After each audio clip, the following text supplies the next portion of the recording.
el lunes y el jueves retomaremos todo lo que tiene que ver con la, el orden económico internacional. Entonces, para que lo tengan en cuenta. Y les recuerdo que este sábado voy a programar, yo creo que tengo una reunión a las 11, entonces será a la 1, a partir de la 1, de 1 a 3, en 2 sesiones. Estaré atendiendo dudas respecto a los temas que hemos visto, sobre todo sé que hay al menos, por ejemplo, 2 alumnos que apenas acaban de sumar a nuestro grupo, que algunos habían tenido problemas para sumarse a las plataformas en las que estamos dando clases. Entonces, yo sé que puede haber dudas, entonces, o no, o quisieran que ampliáramos algún tema de los que ya hemos visto. Entonces, la idea de esta primera sesión, digámoslo así, de retroalimentación, es aclarar todas las dudas, comentarios, ampliar sobre los temas, incluso si quieren también hablar un poco sobre la dinámica de la tarea que les asigné esta semana, por si también tienen por ahí un comentario, como equipos que se quieran sumar. Entonces, en cuanto acabe la sesión, o a más tardar mañana, compartiré los datos de estas reuniones que estaré programando para el sábado, ¿vale? No son obligatorias, como también saben que no son obligatorias estas sesiones en línea. Y recuerden que todas las clases las estoy subiendo en YouTube, para que si hay alguien que, por ejemplo, no pueda tomarla completa o puede tomar la de los jueves, pero no la de los lunes, lo retomen y así puedan tener la totalidad de los temas, ¿vale? Muy bien. A ver, me gustaría escucharlos un poco antes de seguir con este tema de paz y seguridad. ¿Qué es lo que vimos la sesión pasada, el lunes, respecto a este tema de paz y seguridad, o incluso desde el jueves cuando empezamos con la introducción? ¿Alguien que quiera participar sobre el resumen de este tema?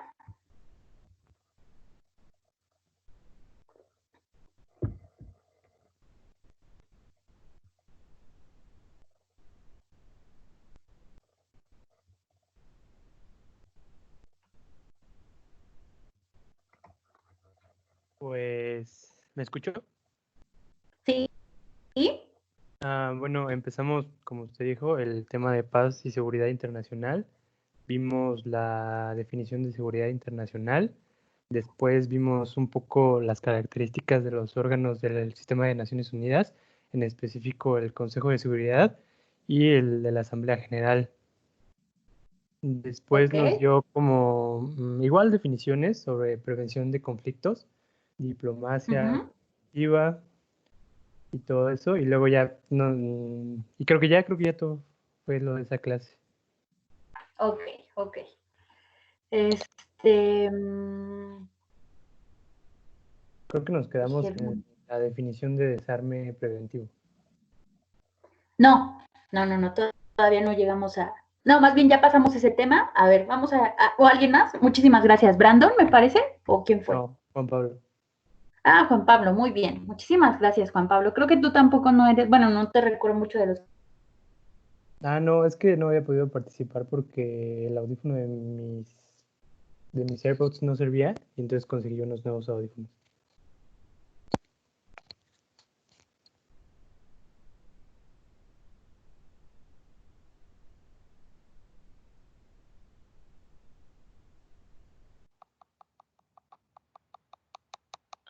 Creo que la profesora perdió la señal. ¿Sí me escuchan? Ok. Sí. ¿Quién más iba a participar? Creo que en Zoom Mario quiere participar. ¿Puedes hablar? A ver si te escuchamos y si no lo mandas por mensaje por mí. Lo escucho.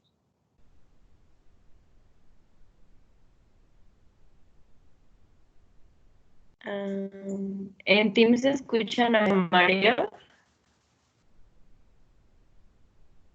Hola. Creo que sí, sí. Alguien dice que sí. Espera.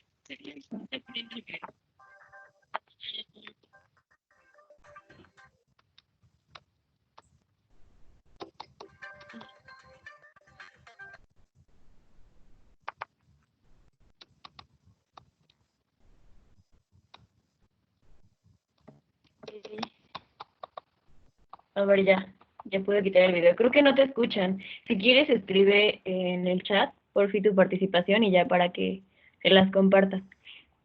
¿Pero alguien más en Teams quería hablar?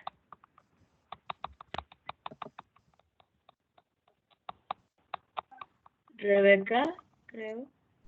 Yo, Lisette. ¿Sí? También hablamos sobre la prevención de conflictos Escuchamos. que se puede hacer acerca de la mediación por parte de una diplomacia o desarrollos preventivos, que este es como reducir el número de armas pequeñas en los países, pero igual no implica que haya como una prevención del conflicto muy exacta. Y nos quedamos en las medidas coercitivas. Ok. Así que es justo lo que vamos a ver ahorita. ¿Ya todos armaron, por cierto, sus equipos para la próxima tarea?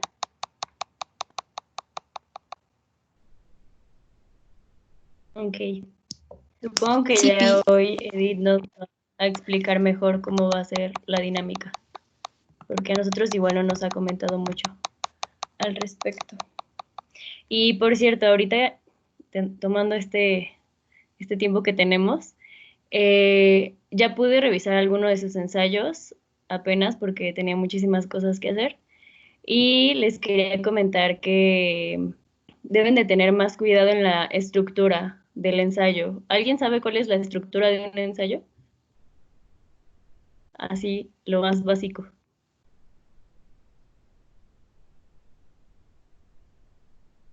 Ajá, justo. Y lo que algunos y algunas de ustedes hicieron fue confundir el ensayo con un control de lectura. Entonces sí deben de tener cuidado en eso, de, de tener bien ordenadas sus ideas en introducción, el desarrollo y la conclusión. Y también fundamentar el análisis que hacen, porque tenían análisis muy buenos, pero a veces no... Oh, no, en Zoom creo que no me escuchan.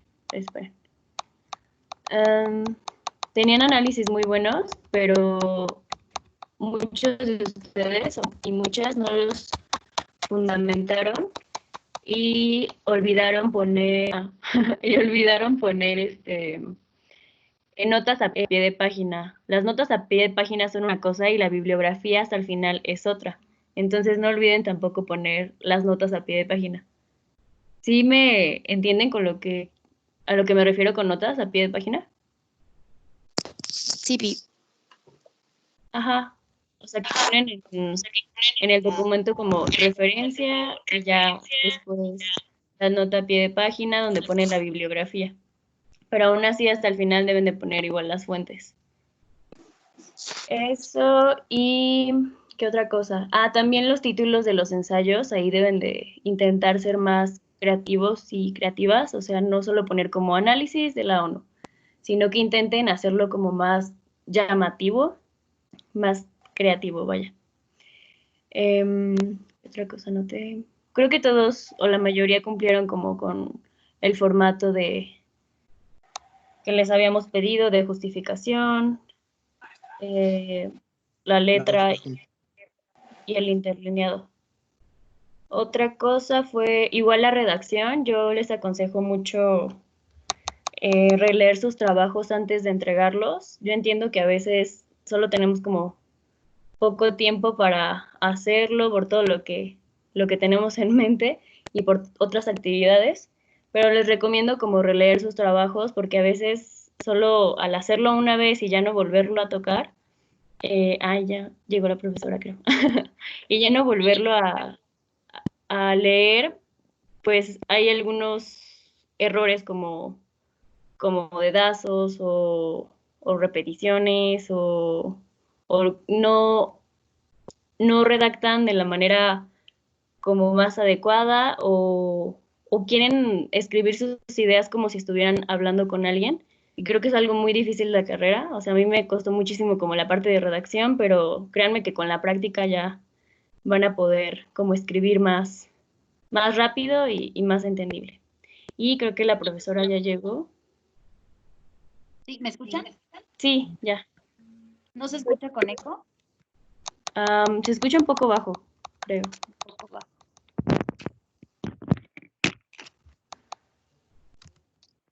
¿Ahora? ¿Me escuchas? No, igual de lejos. ¿De lejos? A ver, Sí, ¿qué me sí, como se escucha ya un escucha poco bajito, mejor. como que estás lejos. como que estoy lejos? ¿Me escuchan? Sí. ¿Sí? Ok, bueno, es que tuve que cambiarme a mi celular porque mi computadora como que se trabó el audio. En fin. Pues bueno, muchas gracias por los comentarios, Lili, sobre los trabajos de los chicos. Sí, de nada. No sé si tú quieras agregar algo, Andrés, aprovechando ya el paréntesis. No, pues básicamente, o sea, estoy de acuerdo con Lili, pues nada, o sea, como checar cuestiones de redacción, luego, por ejemplo, no sé si ya lo mencionó Lili, también, esta cuestión de que si van a decir algo como muy contundente o como muy, o sea, como que suene mucho, pues hay que reforzarlo con una referencia o con una cita para que no haya problema de que, o sea, digamos que, vamos, que sustenten su opinión para que nosotros no nos asustemos, digamos, cuando es algo como muy contundente y sepamos de dónde viene esa información para también entenderlo. ¿Me explico? Entonces, pues nada, eso, o sea, como sustenten sus ideas, pongan referencias, citas y etcétera, para que nosotros podamos entender desde dónde viene el pensamiento que están utilizando, ¿vale? Nada más creo que sería como lo único que agregaría. Ok, muy bien, muchísimas gracias. ¿Algún comentario por parte de ustedes? Creo que Mario tenía uno aquí en Zoom. Ok. Bueno, si no lo puede, o sea, no sé si se escuche, a ver que lo intente. Ya lo intentamos, pero al parecer no. No sé. No sé. Ok, si lo puede poner en el chat del Zoom y ya si quieres tú nos los lees, Lili, ¿qué te parece? A ver, puso, hola, quería saber sobre el catálogo del trabajo final porque como no pude entrar las clases pasadas, no sé si analizaron a otras organizaciones aparte de las mencionadas en la ONU. Ya, solo fue eso. Ok. Les pediría que para las sesiones, perdón, que si tienen dudas sobre el trabajo final y la tarea que les acabo de asignar esta semana, me busquen en estas sesiones que tendremos el sábado. Y ya les había comentado que de manera personal, también podían buscarme. Entonces, por Messenger, como siempre, y si es necesario, algunos de los que ya me han estado buscando, les he pedido que me marquen por teléfono, bueno, por Messenger o estas aplicaciones, o ya veré si les comparto mi número para que me marquen, dependiendo de la gravedad de su duda, ¿vale? Entonces, o si ahorita nos queda un espacio, porque les decía que nada más vamos a ver el tema de seguridad, también podemos abordar este tipo de dudas, ¿vale? Entonces, pues bueno, no sé si hay algún otro comentario. Aprovechando el paréntesis. No, creo que no. Muy bien. Pues bueno, entonces, agradezco a quienes también habían participado comentando lo que habíamos visto las sesiones pasadas. En efecto, como lo mencionaba Juan Pablo, en la primera parte lo que les presentaba era el esquema de paz y seguridad en cuanto a qué órganos, de Naciones Unidas se hacen cargo de este objetivo de mantener la paz y seguridad internacional, que como bien mencionaba, son a través del Consejo de Seguridad y la Asamblea General. Ahora bien, también les explicaba en esa sesión, la de lunes, que digamos que dentro del sistema de Naciones Unidas, la paz y seguridad se ve a través de 4 dimensiones.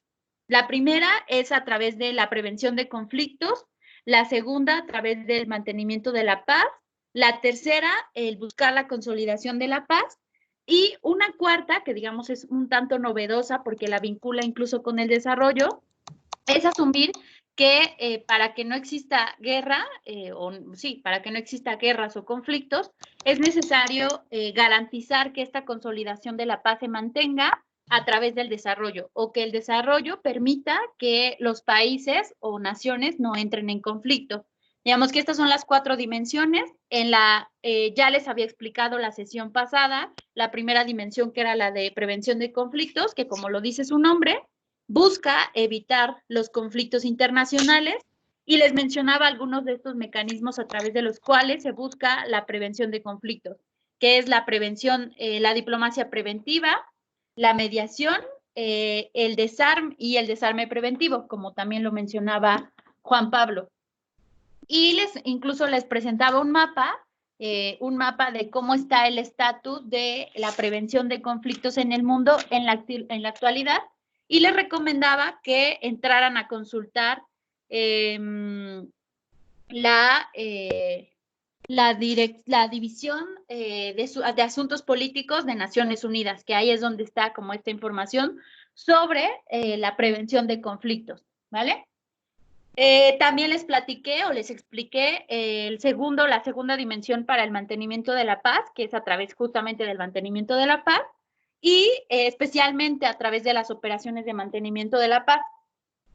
Les presenté cuáles eran las características, un poco también para intentar romper este paradigma de que las operaciones de mantenimiento de la paz son solo en términos militares o términos políticos militares.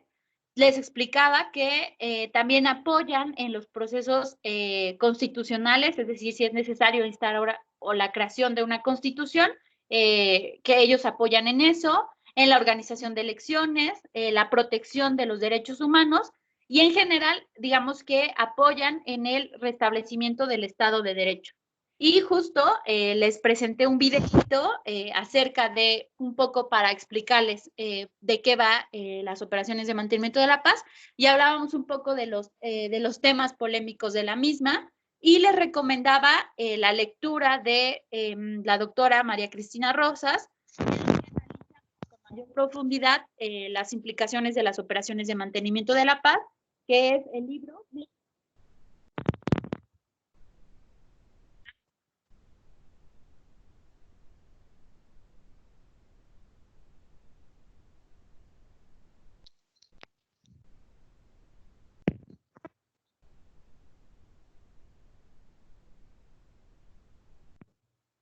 no existan conflictos a través de la prevención de conflictos, busca evitar esto. Lamentablemente sabemos que en el mundo no ha sido así, desde su creación hasta la actualidad. Sabemos que no ha estallado una tercera guerra mundial, pero sí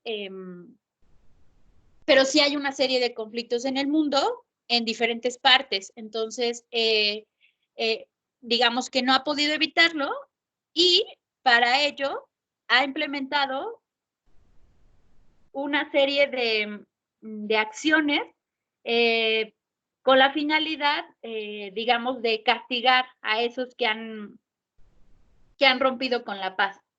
Y entonces, digamos que la ONU, la Organización de Naciones Unidas, a través principalmente del Consejo de Seguridad, puede llevar a cabo una serie de medidas coercitivas para, como lo dice, como lo están viendo en la lámina, con la finalidad o ante amenazas a la paz o quebrantamientos de la paz. Y en ese sentido, también les explicaba que, por ejemplo, toda esta parte de prevención de conflictos y mantenimiento de la paz se encuentran en los artículos 33 al 38, si no me equivoco, ¿no, Andrés? Que es en eso quedamos.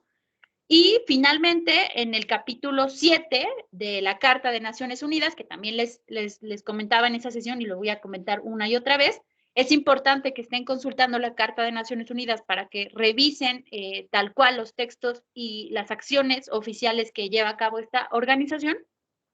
En este capítulo 7 de la Carta de Naciones Unidas, establece que ante las amenazas a la paz o quebrantamiento de la paz o actos de agresión, qué medidas se deben llevar a cabo. Y en ese sentido, en el artículo 41, como lo ven, se establece que el Consejo de Seguridad podrá decidir qué medidas que no impliquen, esto es importante, en este artículo se establece que medidas que no impliquen el uso de la Fuerza Armada han de emplearse para hacer efectivas sus decisiones, y podrá instar a los miembros de Naciones Unidas a que apliquen dichas medidas. O sea, Es una decisión que toma el Consejo de Seguridad, que ya sabemos que se compone por 5 miembros permanentes y 10, 5 miembros permanentes y 10 no permanentes, pero que la organización se compone de 193 miembros. Entonces, podrá instar que estos 193 miembros lleven a cabo esas acciones.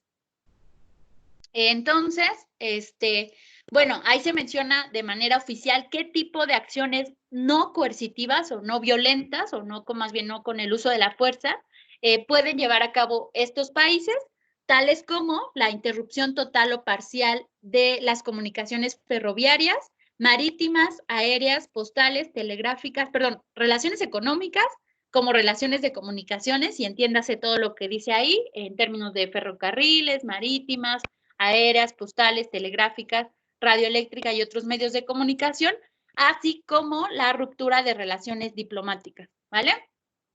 Y en ese sentido, ¿qué les va a ocurrir? Ah, sí, y para que conozcan, también la doctora Rosa tiene un libro muy bueno sobre este tipo de sanciones, sobre el mecanismo de sanciones, que seguramente ustedes ya han escuchado con anterioridad.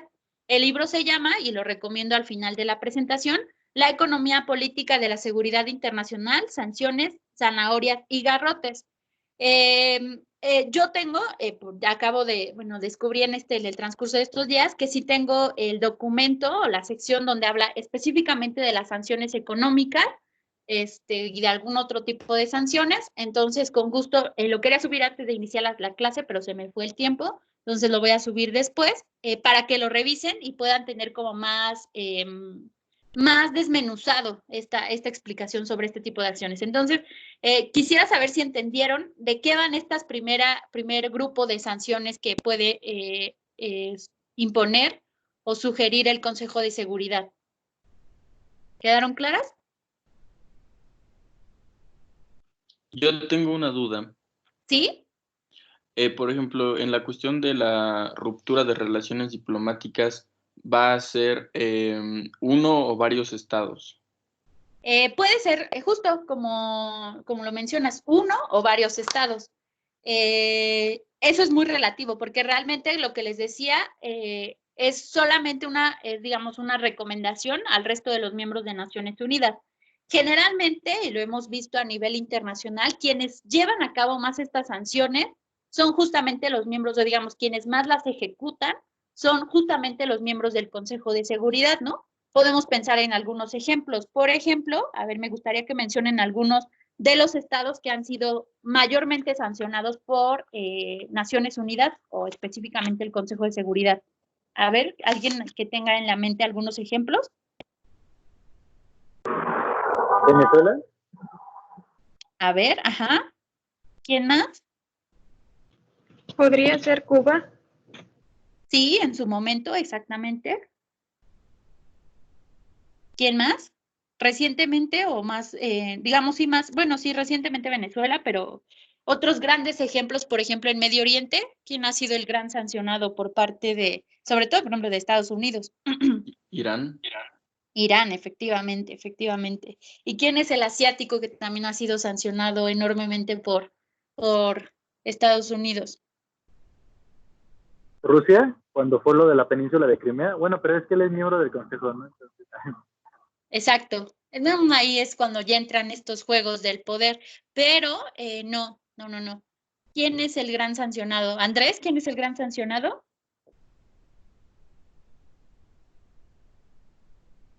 Andrés. El gran sancionado. Alemania. ¿De qué? De Asia. ¿China? China. No, ¿cómo creen? Ah, pues Corea, ¿no? Como dice Dulce. Corea del Norte.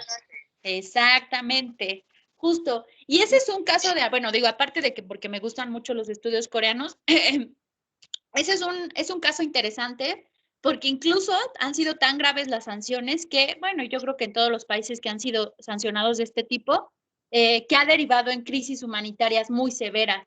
Incluso digamos que una de las cartas de negociación en cuanto al desarme nuclear coreano ha sido la ayuda humanitaria que Naciones Unidas ha tenido que llevar a cabo para garantizar la alimentación de la población, porque sobre todo han sido muy severas las sanciones en términos económicos.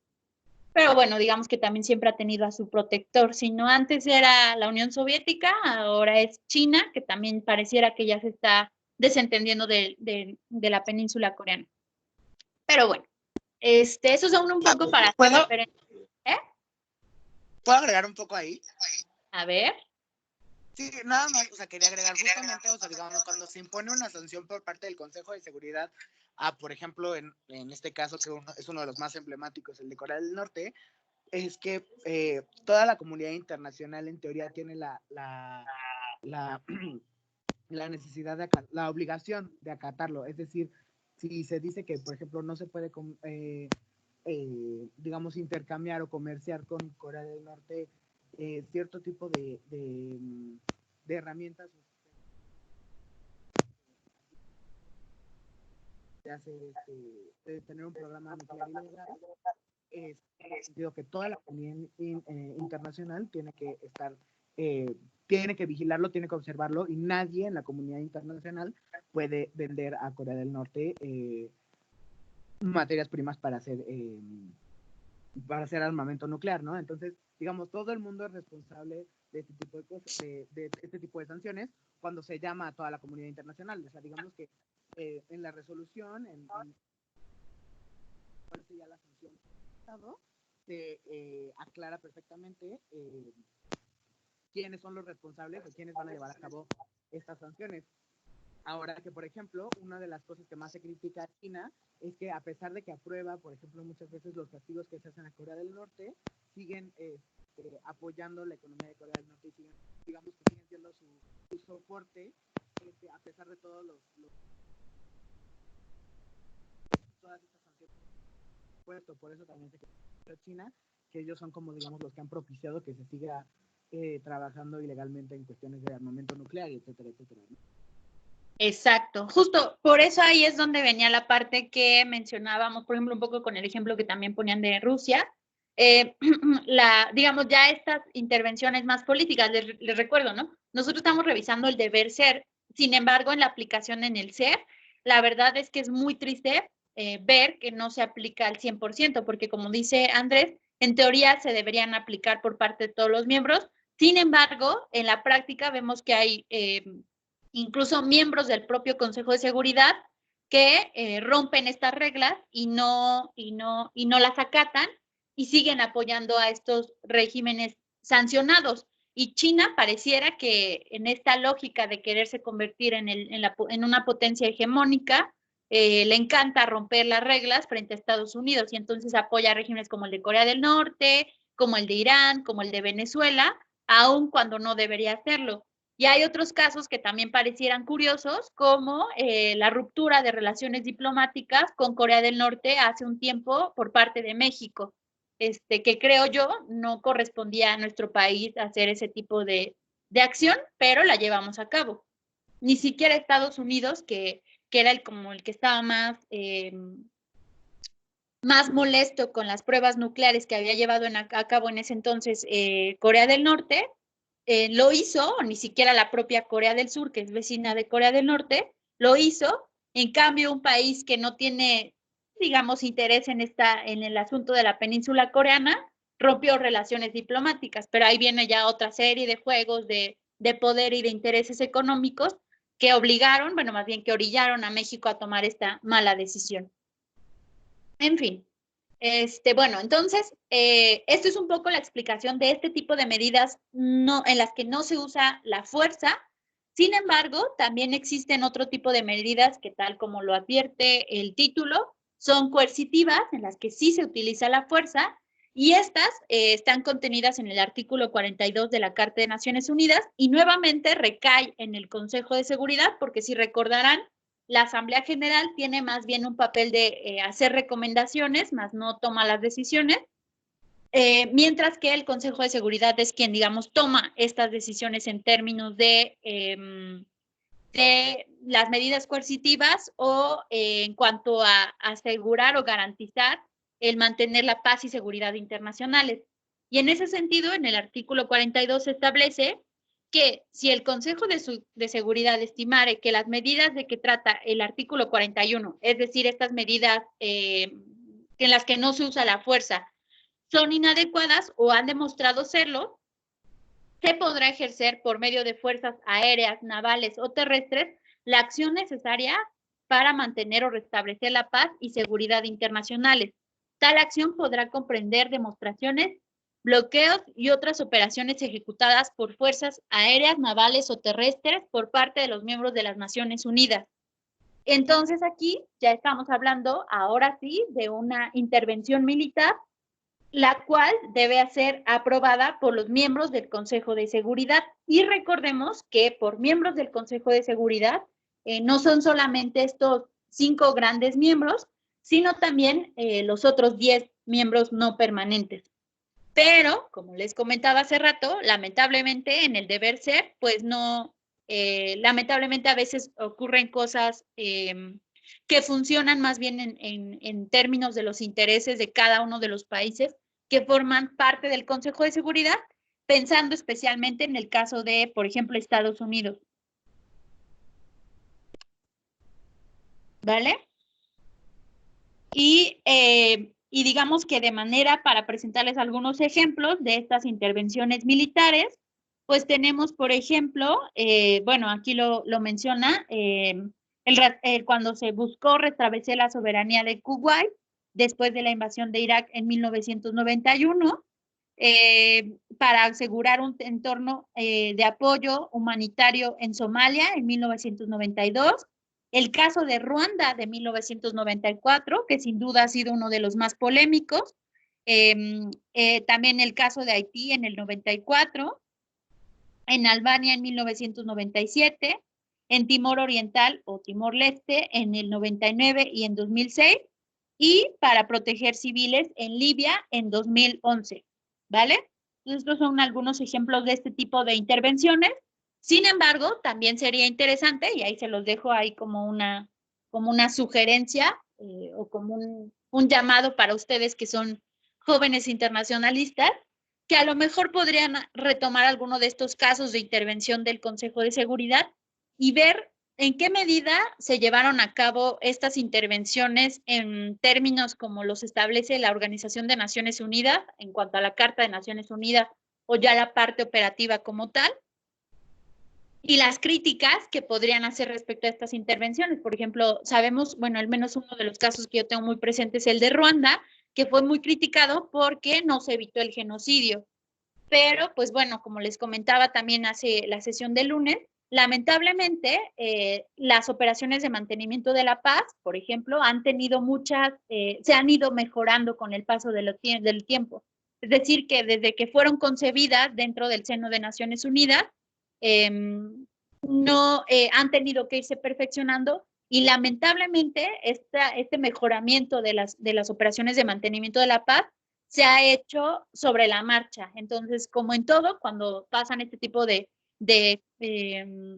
equivocaciones, o más bien de mejoras en la marcha, pues es aprender en función de esta idea de ensayo y error, es decir, hasta que no se ejecuta, no nos damos cuenta de qué errores son los que deben mejorarse.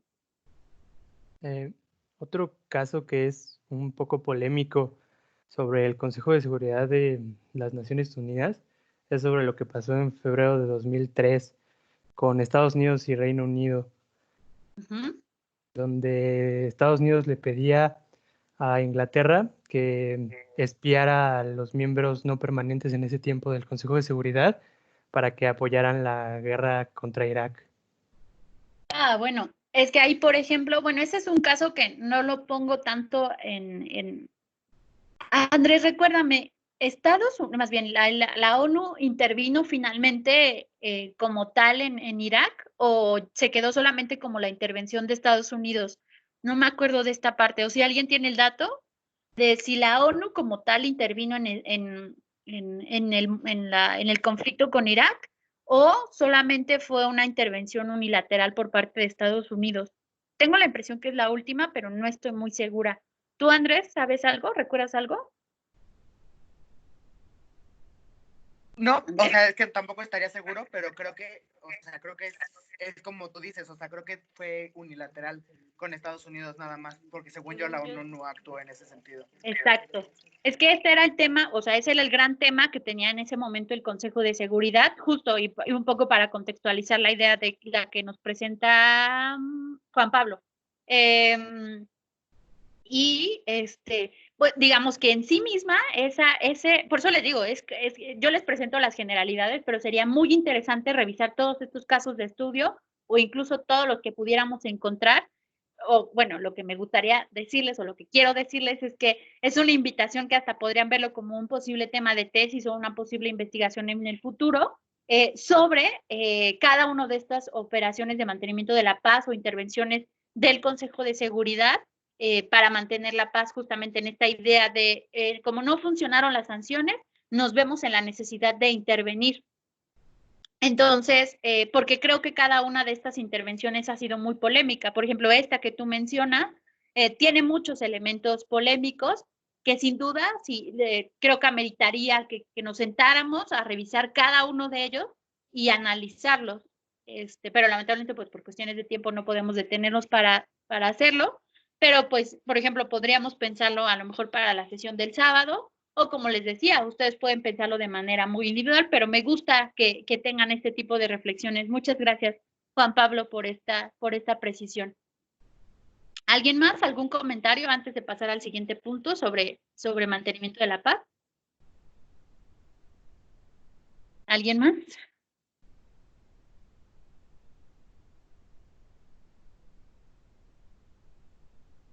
No había visto tu comentario, Airani, lo siento. ¿Alguien más?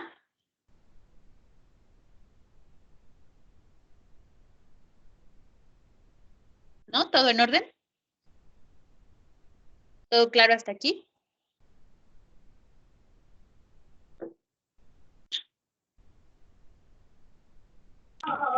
Todo claro. Todo claro. Ok, muchas gracias. ¿Quién más? ¿Nadie más? Bueno, asumiré que todo está en orden. Bien, entonces, como les comentaba, existen 4 dimensiones que reconoce Naciones Unidas. Nosotros solamente revisaremos 3 porque la siguiente me gustaría más bien aterrizarla en el tema de cooperación para el desarrollo. Pero digamos que esta última fase se trata de la consolidación de paz. Y esta consiste en prestar asistencia a países y regiones en su transición de la guerra hacia la paz. Es decir, aquí, como digamos que la pregunta que se hace en Naciones Unidas es, pues bueno, ya acabó, la idea es, ya acabó el conflicto, ¿y ahora qué sigue? Porque sabemos que si un conflicto no concluye de la manera más correcta, es decir, como que haga feliz a las partes, a ambas partes o a todas las partes involucradas en el conflicto, es muy probable que el conflicto vuelva a estallar más adelante. Entonces, digamos que una primera es como garantizar que se logre la paz por completo y la otra es qué va a pasar después con ese país o esa región que entró en conflicto. Y entonces, lo que hace Naciones Unidas es una serie de actividades y programas que busca fortalecer esa transición hacia la paz. Y entonces, como primer punto, digamos, ya concluido el conflicto, es buscar la firma de un acuerdo de paz por las partes beligerantes y la intervención de Naciones Unidas para facilitar la aplicación de este acuerdo de paz. Entonces, lo importante es primero tener un acuerdo de paz. Puede implicar una función diplomática, perdón por la S que se fue, por parte de las Naciones Unidas a fin de garantizar que las dificultades se superen. Otra vez un poco como en la primera fase en la que se busca prevenir el conflicto, nuevamente Naciones Unidas entra como un facilitador para garantizar que se va a llevar a cabo la paz o que se va a lograr la paz entre las partes en conflicto. Puede incluir diferentes tipos de asistencia, como lo veíamos un poco también en el videito de mantenimiento de la paz o en la explicación de la paz. Sabemos que, a ver, ¿qué implica una guerra? A ver, me gustaría, a ver, para hacerlos y exhortarlos a la invitación. A ver, ustedes imaginen que estalló un conflicto muy grave en México y ¿qué va a suceder? ¿Qué necesitaría México para garantizar o para que se restaure la paz en el país? ¿Qué se necesitaría? ¿En qué elementos estarían pensando? O, por ejemplo, en esta idea de que Naciones Unidas nos apoye y que nos brinde cierta asistencia, ¿qué tipo de asistencia nos podría estar brindando Naciones Unidas?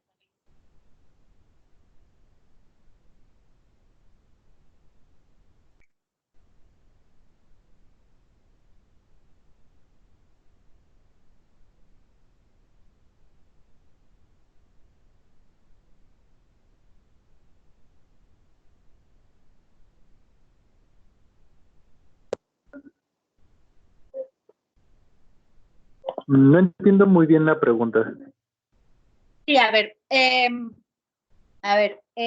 lo que quiero decirles es, imaginen, a ver, la idea de esta parte, de esta tercera fase, digamos, que comprende el proceso de mantenimiento de la paz de acuerdo con Naciones Unidas, es apoyar a que los países transiten de la guerra hacia la paz y busca fortalecer y asegurar la paz en esas regiones o en esos países.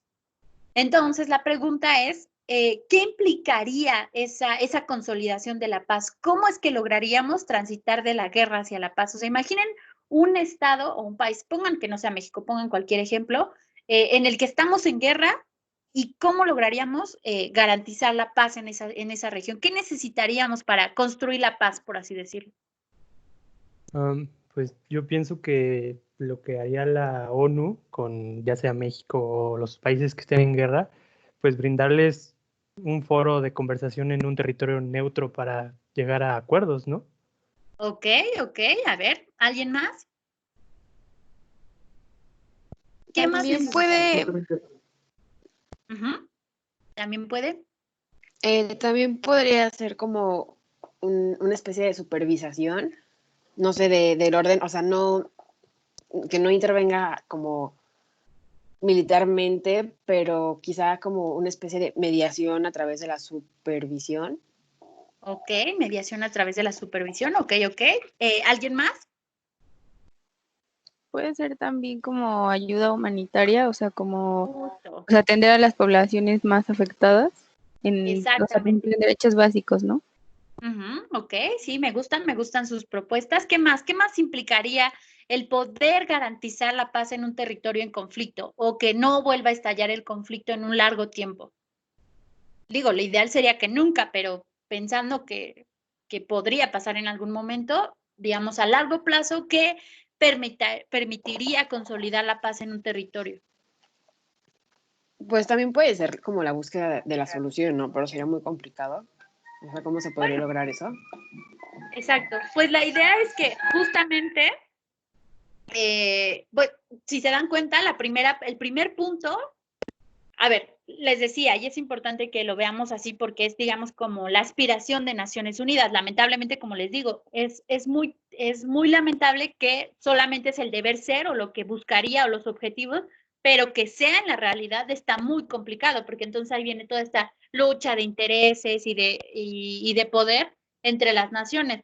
Pero, en primer lugar, Naciones Unidas no quiere que ocurran los conflictos. Por eso es que su primer punto del que parte es la prevención de conflictos. Ahora, veíamos esta transición de ocurre el conflicto y qué tendría que hacer. Pues ayudar a garantizar la paz o de que se resuelva lo más pronto posible el conflicto a través del mantenimiento de la paz y de ayudar a estas poblaciones o de ayudar en todo caso, ya que si no se puede resolver, de ayudar a las poblaciones vulnerables que estén en medio del conflicto a través de, por ejemplo, las OMP. Ya si los estados se ponen muy canijos con la guerra, pues entonces a lo mejor imponer ciertas sanciones, porque ya se están pasando de la raya, sobre todo, pues, no sé, ahorita que pasemos a la parte de las armas, el uso de ciertas armas que ya son bastante violentas contra la humanidad. Entonces, pues impone sanciones, ya sean que no usan la fuerza o que usan la fuerza. Pero lo ideal es que no ocurran los conflictos y si ocurren, lo ideal es que se resuelvan lo más pronto posible. Entonces, obviamente, y esto es un poco como ya lo han comentado todos ustedes, es buscar un acuerdo de paz. En ese sentido, la ONU, y lo mencionaba Juan Pablo, creo, no me acuerdo, buscar el que exista, o más bien el que Naciones Unidas pueda fungir como un mediador en esta solución o en del conflicto, ¿no? Ahora bien, pero es importante lo que mencionaba Sonia, por eso ese es el pretexto con que quería hacerlos pensar, con este punto que dice, puede incluir diversos tipos de asistencia, porque aquí quiero que entiendan que no solamente, o sea, que la paz, y un poco retomando también la definición de paz que analizábamos, o la de seguridad humana, que la paz y la seguridad no solo implican una dimensión político-militar, sino una dimensión también humana, social y política, o sea, bueno, decía un poco político-militar, pero me refiero a política, en la construcción de instituciones. Eso también es una tirada mucho de Naciones Unidas, de que garantizar la paz se puede lograr o se puede consolidar la paz a través del establecimiento de instituciones. Entonces, la asistencia puede ser del tipo humanitaria, que sin duda va a ser muy necesaria, porque imaginen un territorio donde hubo una guerra, pues no creo que estén en las condiciones más óptimas del mundo. O sea, imaginen destrucción, muchos heridos, muertos, enfermos. Entonces, pues sin duda se va a requerir de esta asistencia humanitaria, y también con el paso del tiempo, en cuanto se supere, digamos, esta fase de destrucción, y no solamente destrucción física, sino hasta destrucción emocional, pues cómo vamos a garantizar a largo plazo esto a través de la construcción de instituciones, y entonces hasta a lo mejor pensar en asistencia jurídica por parte de los Estados miembros de Naciones Unidas. La idea, más bien, se reconoce que muchos de estos conflictos pueden ser por cuestiones territoriales o de legitimidad política. Entonces, lo ideal para Naciones Unidas en este esfuerzo de consolidación de la paz es la construcción de un Estado nuevo, en el caso de que sea por una cuestión de conflicto territorial, o si son cuestiones de diferencias políticas, pues la construcción o la institución de un Estado legítimo.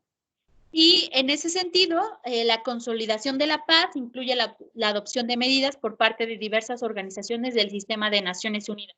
Entonces ahí también a lo mejor vamos a tener la intervención. Recordemos que Naciones Unidas no solo son estos 6 órganos, Andrés lo presentaba muy bien en su exposición con este esquemita, con este mapa del sistema de Naciones Unidas, y seguramente alguna de estas instituciones, no sé, por ejemplo, el PNUD, OCHA, que es el que también da asistencia humanitaria, el PNUMA, a lo mejor por la cuestión del medio ambiente, van a tener que intervenir para garantizar que efectivamente se consolide la paz. ¿Ok?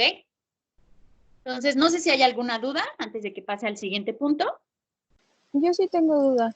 A ver. También pueden dar asistencia, por ejemplo, en la cuestión de infraestructura, o sea, que aporten como capital para la reconstrucción, pues, material. Sí, totalmente. Digamos, no sé si llamarlo como asistencia de infraestructura, pero creo que entra dentro de este rubro de asistencia humanitaria, porque justamente se reconoce que un territorio digamos, en guerra, pues como les decía, no va a estar en condiciones óptimas en ningún sentido, o sea, ni en cuanto a los individuos que conforman parte o que forman parte de ese territorio, ni como lo mencionas tú, la infraestructura de ese estado. Por ejemplo, a ver, entrando un poco en materia sobre el tema que vamos a ver la siguiente semana, ¿cuál era la finalidad del Banco Mundial cuando surge, o incluso de la Organización para la Cooperación y el Desarrollo? ¿Cuáles eran sus finalidades cuando fueron creadas? Sí, pues justo la reconstrucción, ¿no? Material. Exactamente. Entonces, eso ya lo veremos. De hecho, tengo un videito muy interesante por ahí para explicarles el tema del sistema económico internacional contemporáneo. Y ahí justamente hace esta referencia de que al final de cuentas, ¿de qué sirve toda esta estructura política o esta consolidación de paz en términos políticos o sociales si no tenemos, por ejemplo, esta consolidación de la paz en términos económicos? En el video lo hace referencia. ¿De qué sirve tener un entramado político que evite la guerra si tenemos el estómago vacío? Eso obviamente va a llevarnos a buscar o a ser violentos.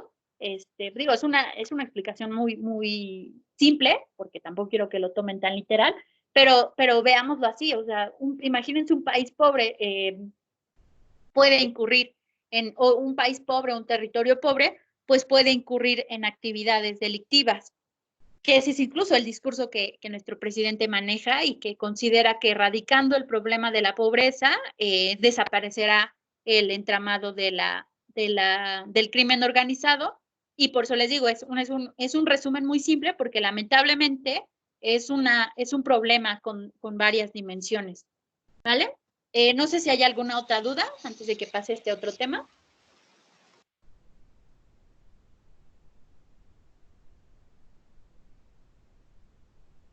¿No? Creo que no. No, profesora. Ok, muy bien, muchísimas gracias. Bien, pues entonces ya vamos entrando hacia el final de esta como visión de Naciones Unidas de cómo se debe mantener mantener la paz y seguridad internacional, este gran objetivo que fue establecido desde 1945 y que es sin duda como el principal objetivo de esta organización o del sistema de Naciones Unidas. Ahora bien, otra dimensión, justo dentro de esta búsqueda de la consolidación de la paz, una de las actividades importantes, o al menos que a mí me gusta mucho por parte de la organización, y digamos que ahí donde yo también pondría un check, es en la asistencia electoral.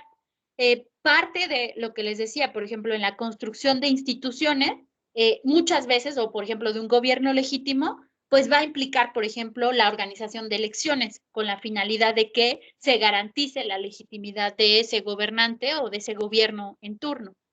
En ese sentido, o cuando son muy polémicas las elecciones en un país, pues Naciones Unidas puede desempeñar un papel ahí para poder garantizar la legitimidad de dichas elecciones.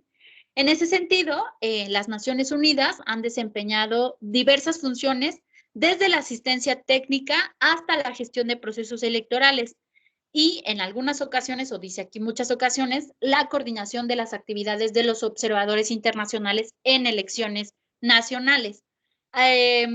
Dice que a finales de la década de los 40, recordemos que Naciones Unidas se crea en 1945, la organización observó las elecciones que se llevaron a cabo en la península de Corea. Esto es un poco para que vean la antigüedad con la que Naciones Unidas ha participado en este tipo de asistencia y digamos que lo hacen estos tres rubros: asistencia técnica, observación electoral y o incluso, digamos, asistencia técnica a lo mejor en algunos rubros, ¿no? No sé, en la parte de mapeo electoral. Bueno, te recomiendo que este Estado-Nación puede ofrecer su servicio de mapeo electoral porque ellos tienen uno muy buenísimo, muy bueno. Entonces, te pueden ayudar en esa parte, ¿no? Porque no sé cómo se ubica mi electorado en el territorio, por ejemplo, en el territorio mexicano, entonces necesito orientación de este. Entonces, bueno, está bien, te recomiendo que para este rubro esto, o para la elaboración de las boletas electorales. Por ejemplo, Corea del Sur es un país muy avanzado en términos tecnológicos. Yo te sugiero que te asesores con ellos para que te ayuden a elaborar una boleta electoral infalible contra fraudes. La otra es la de observación electoral. En estas es como, no sé si han sabido, ¿no? Que hemos tenido observadores electorales. No recuerdo si de Naciones Unidas, sí sé que de la OEA. ¿Tú, Andrés, recuerdas si hemos tenido observadores electorales de la ONU? Me parece que sí, pero no estoy muy segura de ese dato. Digamos, se organizan elecciones, no sé, por ejemplo, las pasadas, las de 2018, que eran unas elecciones muy polémicas, porque estaba también muy cerrado el margen entre los candidatos y que podía derivar en un fraude electoral o que se podía interpretar como fraude electoral. Entonces, se invitan a estos observadores electorales para que puedan dar legitimidad a las elecciones, es decir que las elecciones se llevaron de manera transparente, que no hubo fraude y invitan a estos observadores electorales por parte de Naciones Unidas.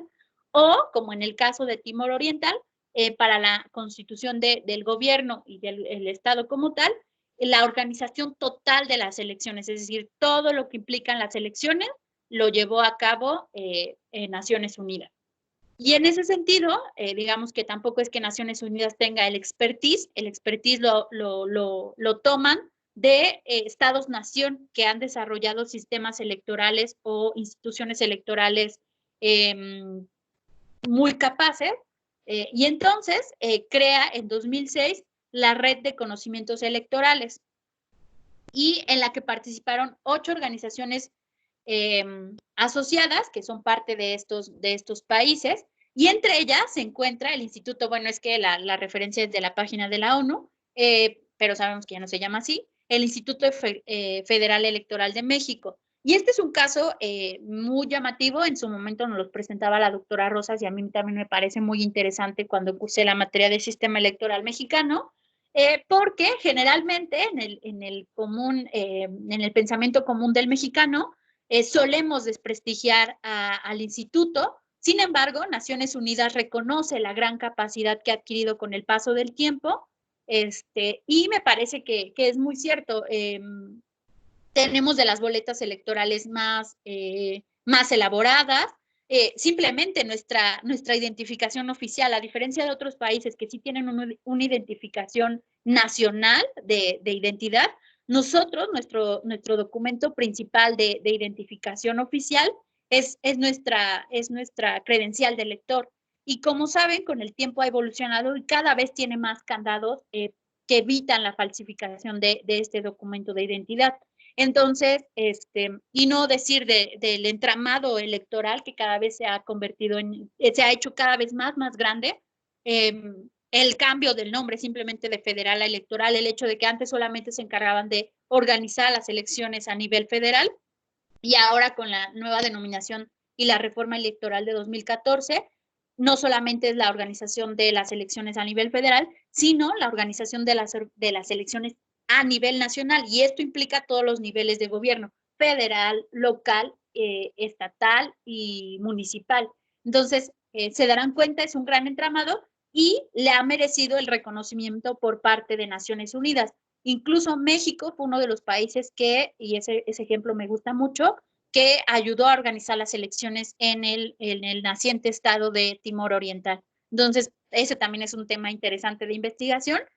Yo siento que no los internacionalistas y tampoco los politólogos que se dedican al estudio del sistema electoral abordan esta parte de cómo existe este tipo de cooperación en términos electorales. Entonces, también creo que es un área de oportunidad que me gustaría que algún día alguno de ustedes desarrollara, si es que le llama la atención, ¿vale? Entonces, no sé si hay alguna duda al respecto. ¿No? Creo que no. No, profesora. Hoy están muy calladitos, creo que ya están muy agotados de la semana o ya están esperando a que sea mañana. En fin, bueno, otro de los grandes rubros, digamos, en los que trabaja Naciones Unidas en términos de paz y seguridad, es el desarme. Pero en esta parte me gustaría que pensemos el desarme. A ver, yo creo que la voy a cambiar. Sí. A ver, me gustaría escucharlos para que no se me queden dormidos, porque creo que ya están dormiditos. ¿Qué entenderían por desarme?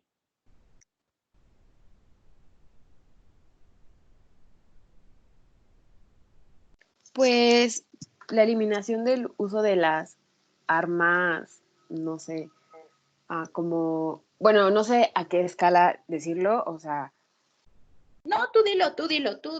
Échalo de tu rojo pecho, Alejandra. No sé, o sea, por ejemplo, en Estados Unidos, bueno, no, es que no sé, no sabría cómo explicarlo porque ni siquiera lo entiendo bien, pero... No, a ver, no es como, a ver, a veces no, nos encanta echarle como rollo a las cosas, pero a veces son muy sencillas. O sea, dilo como lo entiendes, así. A ver, es importante y se los hemos dicho Lili, Andrés y yo, que este es un espacio de reflexión para todos. O sea, yo puedo cometer errores, Andrés puede cometer errores, Lili puede cometer errores, ustedes pueden cometer errores y no va a pasar nada. Estamos aquí para aprender y entre todos compartir conocimiento. Entonces, dilo como lo entiendas. Ok, pues podría ser, o sea, el uso de las armas en contra de otros estados, pero también se podría referir como internamente, y por ejemplo, hablando de Estados Unidos, sería como un control del armamento, o en México en cuestión del narcotráfico y de todas las armas que se venden como en el mercado negro y que no están autorizadas. Ok, me gusta, ¿ves? No. A ver, yo no veo nada malo en ese comentario. Así que es importante que aprendamos a compartir nuestra opinión sin miedo, ¿vale? ¿Alguien más que se quiera animar también? Me gusta la reflexión de Alejandra, pero a ver, quiero escuchar a alguien más. Yo, ¿me escuchan? Ay, perdón. A ver, hay dos personitas que quieren. Creo que es una chica y un chico. Primero, Michelle. Ok, a ver, primero. ¿Sí? ¿Y yo? Sí. Ok, bueno, yo estaba pensando un poquito cuando nos preguntó de qué era para nosotros, por ejemplo, una guerra. Bueno, ay, no me acuerdo, hablábamos de la ONU cuando evita las guerras, ¿no? Ajá. Entonces yo pensé, bueno, así rápido, que la ONU busca, digamos, la paz y en este caso sería como el desarme se refiere pues a que no haya guerras y se refiere, por ejemplo, podríamos decir evitar armas nucleares, por ejemplo, para no dañar a otros países, o sea, para que entre países no tengan conflictos. Ok, me gusta, muy bien, muchísimas gracias. Tú llegaste al siguiente tema, lo nuclear. Ok, me gusta. ¿Quién más? A ver, ¿alguien más estaba por ahí? ¿Era un chico? No alcancé a ver quién era. Era yo, Brandon. Ok, Brandon. Justamente me iba a comentar esto de la parte nuclear, que yo así lo entiendo. Yo pienso más en los acuerdos que se han hecho anteriormente sobre la no proliferación de armas nucleares, por ejemplo, como el Tratado de Tlatelolco. Ok, Justamente muy bien. creen que esas armas pues, son de destrucción masiva. Yo Ok. considero el desastre más enfocado hacia esa área. Ok. Me gusta. A ver, ya tenemos un poco la parte el desarme en términos de lo nacional y lo internacional que nos comentaba Alejandra, la parte nuclear por parte de ¿quién eras? Perdóname, no vi tu nombre. Soy Alexa. Alexa, perdóname, que no vi tu ¿No? nombre. Brandon, que ya nos está hablando más bien de la no proliferación de armas nucleares y nos da un ejemplo emblemático de la política exterior mexicana, que es el Tratado de Tlatelolco. Y aquí me está escribiendo Armando, también la acción de restringir o erradicar la fabricación y el desarrollo de armamento, así como detener la carrera armamentista. Me gusta, es un poco la idea también que comentaba Brandon de la no proliferación de armas nucleares, pero con un mayor enfoque es lo que comenta, totalmente, porque sabemos el Tratado de Tlatelolco, ¿en qué se enfocó? O sea, sí en la no proliferación, pero ¿en qué región se enfocó? Latinoamérica, ¿no? Exactamente. ¿Y solamente Latinoamérica tiene conflictos internacionales o la guerra? No, es en todo el mundo, como lo comenta Armando. Por eso digamos que ese esfuerzo tendría que ser encaminado a otras regiones del mundo. ¿Alguien más que quiera comentar algo sobre el desarme antes de que ya pase al tema? Pues yo opino lo mismo que Armando. Yo creo que en un tiempo se enfocaron mucho en el desarme nuclear, pero pues también hay armas, por ejemplo, las químicas, que son muy letales para, para la humanidad. Y pues en un tiempo, tal vez en específico en la Guerra Fría, los países se enfocaban completamente en crear armas para matar a los seres humanos, que el mismo planeta se empezó a dar cuenta, bueno, los seres humanos se empezaron a dar cuenta de que pues si seguía así, en cualquier momento podrían desaparecer un país completo, ¿no? Exacto. Muy bien, me gusta. Eres Juan Pablo, ¿verdad? Sí. Muy Sí, sí, bien. sí. Pues bueno, como siempre he dicho, a ver, y se lo comentaba a Alejandra y se los comento a todos ustedes, o lo repito, me gusta que vayamos más bien también construyendo un poco el conocimiento, porque hay cosas que no es necesario como echarle mucha ciencia, por ejemplo, hablar de qué implica el desarme o qué es esta cuestión de las armas, y me parece que justo ya todos ustedes ayudaron a construir la idea de en qué sentido va esta idea del desarme. Pues bien, retomando todos los comentarios, muy interesantes todos ellos y muy atinados sobre el tema, pues al final de cuentas se reconoce, a ver, la guerra sin duda implica una dimensión de violencia y esta violencia se ejerce a través de las armas. Generalmente existe una concepción de cuando hablamos armas, pues a veces estamos pensando, sí, podría ser en las armas convencionales, estas armas pequeñas, es decir, pistolas y todos sus derivados. Yo no me sé, no tengo esta formación en armas para decirles cuáles y qué tipo. Algunas ya hasta las conocemos y eso es muy triste que en el ámbito mexicano ya ubiquemos cierto tipo de armas por lo repetido que está en nuestro día a día. Es esto que se llama la normalización de la violencia, porque ya hasta ubicamos este tipo de armas y siento yo que no deberíamos estar tan familiarizados con este tipo de temas. Sin embargo, como lo comentaba muy bien Juan Pablo, no solamente hay que estar pensando en las armas convencionales, sino también, por ejemplo, estas armas que son muy dañinas, como son las armas químicas y biológicas. Incluso ya saben que dentro de estas teorías conspiracionistas sobre la pandemia del coronavirus, hay algunas teorías que rumoran que en realidad era un arma biológica que se estaba desarrollando en un laboratorio de Wuhan, en China, y que se salió de control. O en estas películas sensacionalistas que ya hemos visto muchísimas veces sobre este tipo de armas biológicas, ¿no? Todas estas de los zombies siempre derivan de que era un arma que estaban buscando crear al superhombre y que lamentablemente el virus se salió de control y creó a estos zombies, ¿no? Es creo que la temática de casi todas estas películas de este tipo.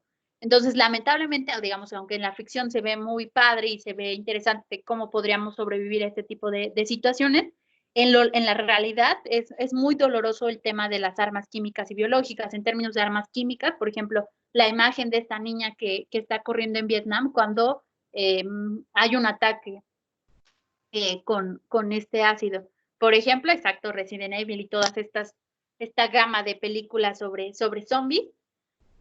O como lo mencionaba Alexa, creo, o no me acuerdo quién fue, sobre las armas nucleares. Ese es el otro gran tema. O sea, sabemos que la Guerra Fría se mantuvo como Guerra Fría, no como Guerra Caliente, en la que entramos en conflicto cuerpo a cuerpo, y que incluso podríamos decir que por eso estamos en esta situación de status quo, es por la existencia o la proliferación de armas nucleares. En teoría, estas armas nucleares las poseen solamente el club del Consejo de Seguridad, aunque lamentablemente pues el expertise se ha compartido con otros países y tenemos entonces a otras aberraciones de armas nucleares por ahí, ¿no? ¿Qué otros estados, aparte del Consejo de Seguridad, tienen armas nucleares? A ver, me gustaría escucharlos.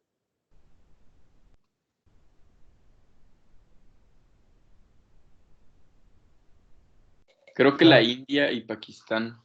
Exacto, ¿quién más? Corea del Norte. Exacto, si no, no tendríamos a ese loco Kim Jong-un por allá. Creo que también Siria e Irak. No estoy segura si ellos, pero podría ser. ¿Quién más? Israel. No recuerdo, eso sí, esos Bueno, otros. Irak se sospechó, pero nunca comprobamos. Ay, perdón. ¿Cómo? De Irak se sospechó, pero nunca se comprobó tal cosa. O sea, y lo mismo Sí, con Irán. justo. O sea, Es el no discurso se con el confirmó. que se llevó a cabo la intervención. Y sobre todo porque, o sea, se sabe que intentan hacer programas nucleares que algunos actores de la comunidad internacional creen que tiene que ver con que quieren desarrollar armas nucleares y sin embargo tienen programas nucleares destinados para otra cosa, ¿no? Como energía, producción de cosméticos, etcétera, etcétera, porque no sé si ustedes saben que también para los cosméticos se ocupa mucho energía nuclear, etcétera, etcétera. Entonces, pues bueno, digamos que es como la desvirtuación del programa nuclear que cada uno tiene, pero no, ni Irak ni Irán se ha comprobado que tengan. Exacto, justo. Muchas gracias, mi querido Andrés, por esa precisión. Bueno, me gustaría un poco entrar más en detalle sobre esto que comenta Andrés de la desvirtuación o el desvirtuar el uso de la energía nuclear, porque sabemos que al final de cuentas también es una fuente de las energías que tenemos actualmente. Incluso hay países que están muy nuclearizados para garantizar su suministro energético. Pero me gustaría que cuando lleguemos al tema de energéticos, analicemos un poco más a fondo este tema ya sobre lo que nos comenta Andrés. Y en términos de construcción de armas nucleares, lamentablemente se ha utilizado para desvirtuar a estos países y acusarlos e intervenirlos al mismo tiempo. Pues bien, entonces, muchísimas gracias. No había visto todos los comentarios del chat. Perdón, a Irani sobre todo, que no te he dado la palabra. Sí, efectivamente Irán ha sido acusado de poseer armas nucleares. Sí, la India sí las tiene, por eso es que tiene su conflicto por ahí. con Pakistán. Pero bueno, esos son también, como les decía, lamentablemente esta es la realidad de cuando ya vemos en concreto el análisis de todos estos temas. Bueno, entonces, uno de los esfuerzos que emprenden Naciones Unidas, pues es esta lógica de, pues si no existen armas, no existe guerra. Y busca a través de o se enfoca en esto de las armas de destrucción en masa, que son principalmente las armas nucleares, las armas químicas y biológicas, las armas convencionales y a través en general de esta idea del desarme. Cuanto a las armas nucleares, es la reducción de las mismas, buscar que no se sigan creando más y impedir el desarrollo de misiles balísticos y sistemas de defensa antimisiles. En cuanto a las armas químicas, lo mismo, buscar la proliferación de esas armas, contar con un control internacional de estas armas, un sistema estricto de verificación internacional sobre instalaciones químicas e inspecciones periódicas en todo el mundo, porque es esta misma idea, ¿no? De quién sabe cuántos laboratorios en el mundo habrá que estén produciendo este tipo de armas químicas y biológicas y que entonces ocurra esto que hemos visto en estas películas sensacionalistas de la existencia de una crisis por zombies, ¿no? Que les digo, es irónica o es irrisoria la situación, pero lamentablemente son situaciones que sí están ocurriendo en el mundo. En cuanto a las armas convencionales, velar porque los fabricantes apliquen marcas a cada arma pequeña y ligera, y estas marcas van a permitir mantener un registro preciso y completo sobre la fabricación, tenencia y transferencia de armas y garantizar que todas las armas que sean confiscadas sean destruidas. En general, pues el desarme implica entonces la eliminación de estas armas, ya sean nucleares o todas estas otro tipo de armas, y la regulación de las armas convencionales. Lo ideal, pues como les decía, sería que no existieran este tipo de armas. ¿Vale?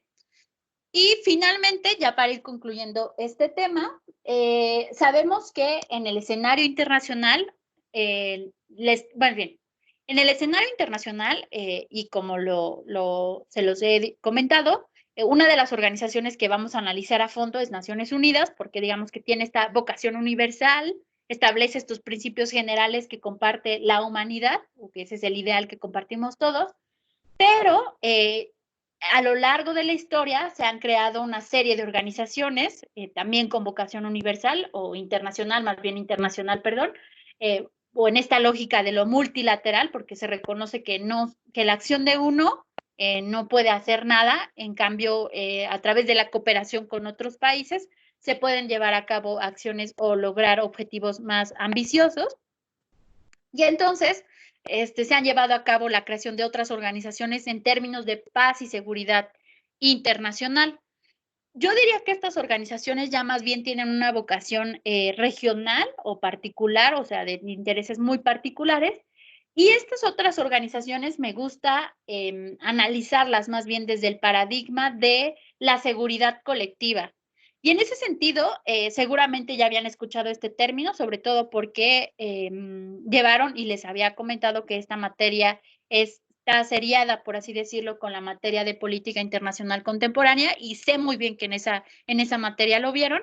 Entonces, ¿qué es la seguridad colectiva o qué les sugiere este concepto?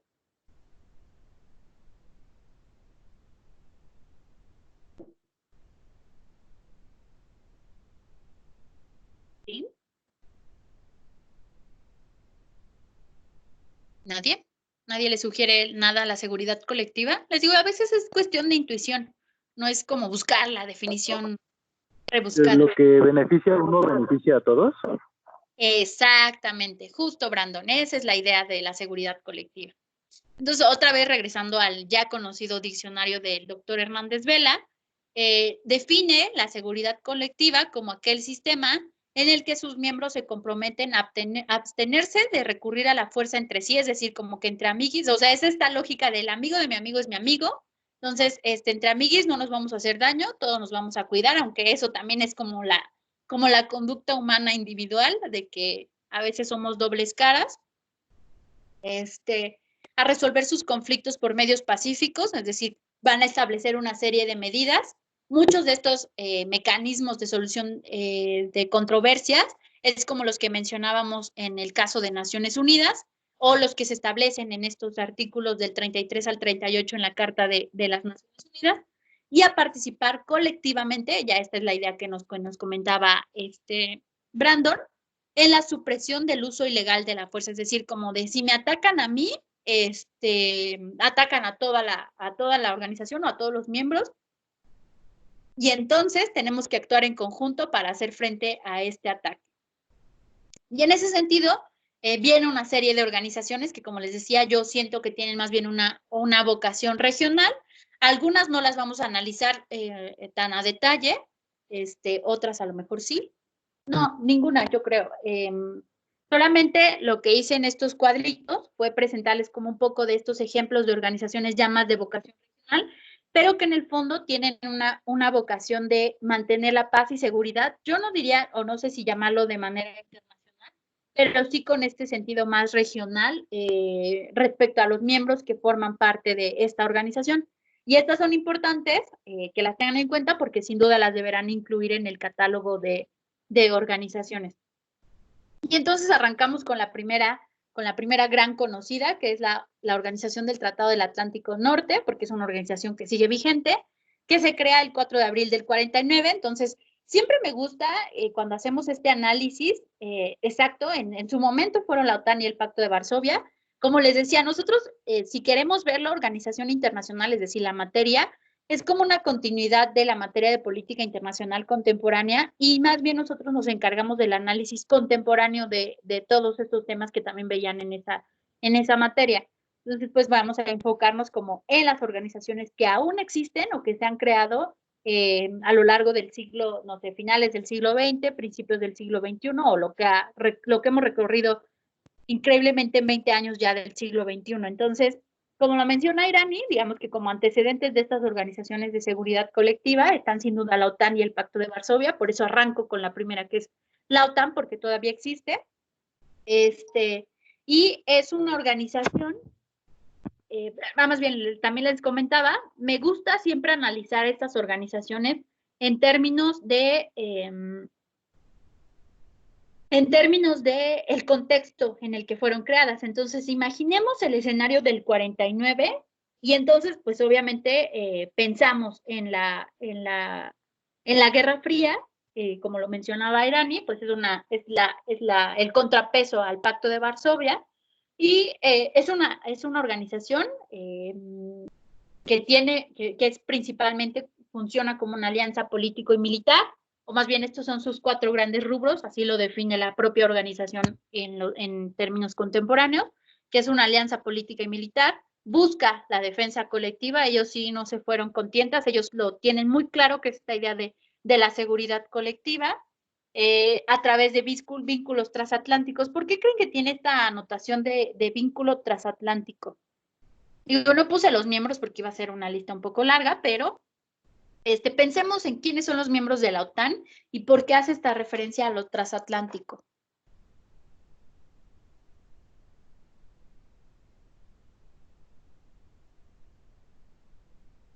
¿Sí?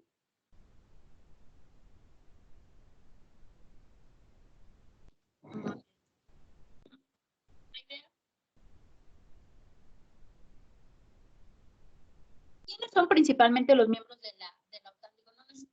Y no es necesario porque tampoco yo me lo sé al 100%, pero ¿quiénes son los principales miembros de la Es transatlántico porque sus miembros, por ejemplo, en el caso de Estados Unidos, Reino Unido, los países están en el continente europeo que tienen salida al Atlántico. Exacto. Esta organización, pensemos un poco en la historia de esta organización. Esta organización, ¿cómo surge o por qué surge? Como respuesta a evitar la expansión del comunismo en Europa. Bueno, en sí, en el mundo, ¿no? Porque Sí, de en hecho el ahorita mundo. que la OTAN surge como respuesta al Pacto de Varsovia, pero es al revés, ¿no? El Pacto de Varsovia surge como respuesta a la OTAN. Sí, digo, ahí lo manejé al revés, pero es que la idea era que como era el contrapeso a la otra. Pero sí, efectivamente, era muy claro el objetivo que era la contención del comunismo en Europa y sobre todo Europa occidental. Por eso tiene esta noción de transatlántico, porque ¿quién lidera esta organización? Estados Unidos, ¿no?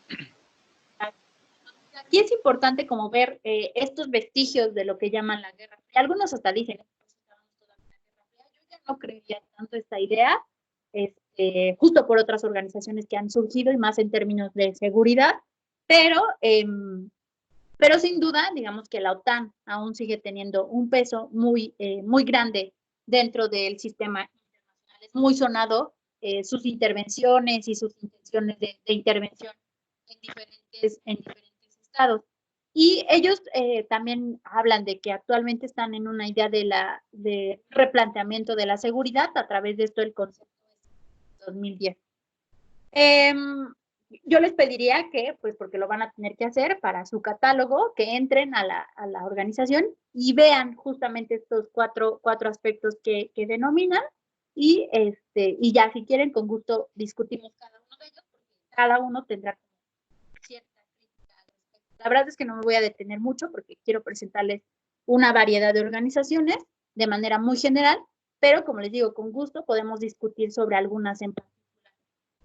Ahora bien, también otra organización que es también muy enfocada en el escenario europeo es la Organización para la Seguridad y la Cooperación en Europa.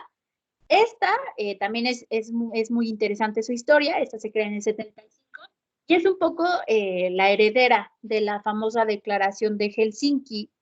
¿Alguien me recuerda qué sucedió en esa declaración o qué ocurrió en esa declaración?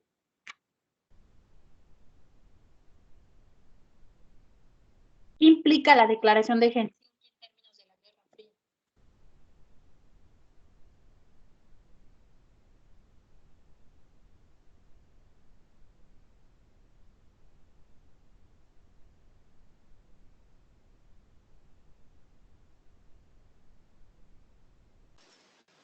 Pues justo buscaba como la seguridad colectiva, ¿no?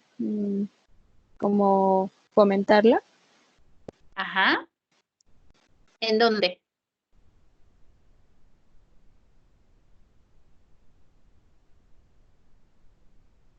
En Europa principalmente. Exactamente.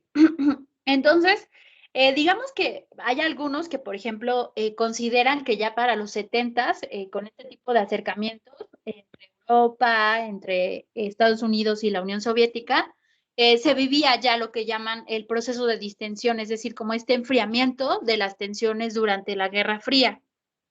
Y algunos incluso ubican esto como el fin o como este tipo de negociaciones y establecimiento de este tipo de organizaciones como el fin de la Guerra Fría. Hay otros que ya sabemos que lo ubican hasta el 89 y hay otros que lo ubican hasta el 91. Eso es como siempre muy relativo, pero sin duda el proceso que en ese entonces ya se vivía era el proceso de distensión y el de resolver de situaciones pendientes como asuntos de seguridad, sobre todo porque Europa, sabemos que en los 90s todavía vivió, 80s y 90s, todavía vivió bastantes o varios procesos políticos o de conflicto en el territorio, sobre todo en Europa del Este. Y entonces, pues bueno, en ese entonces la organización intervino de manera contundente o intentó hacerlo para resolver esos problemas.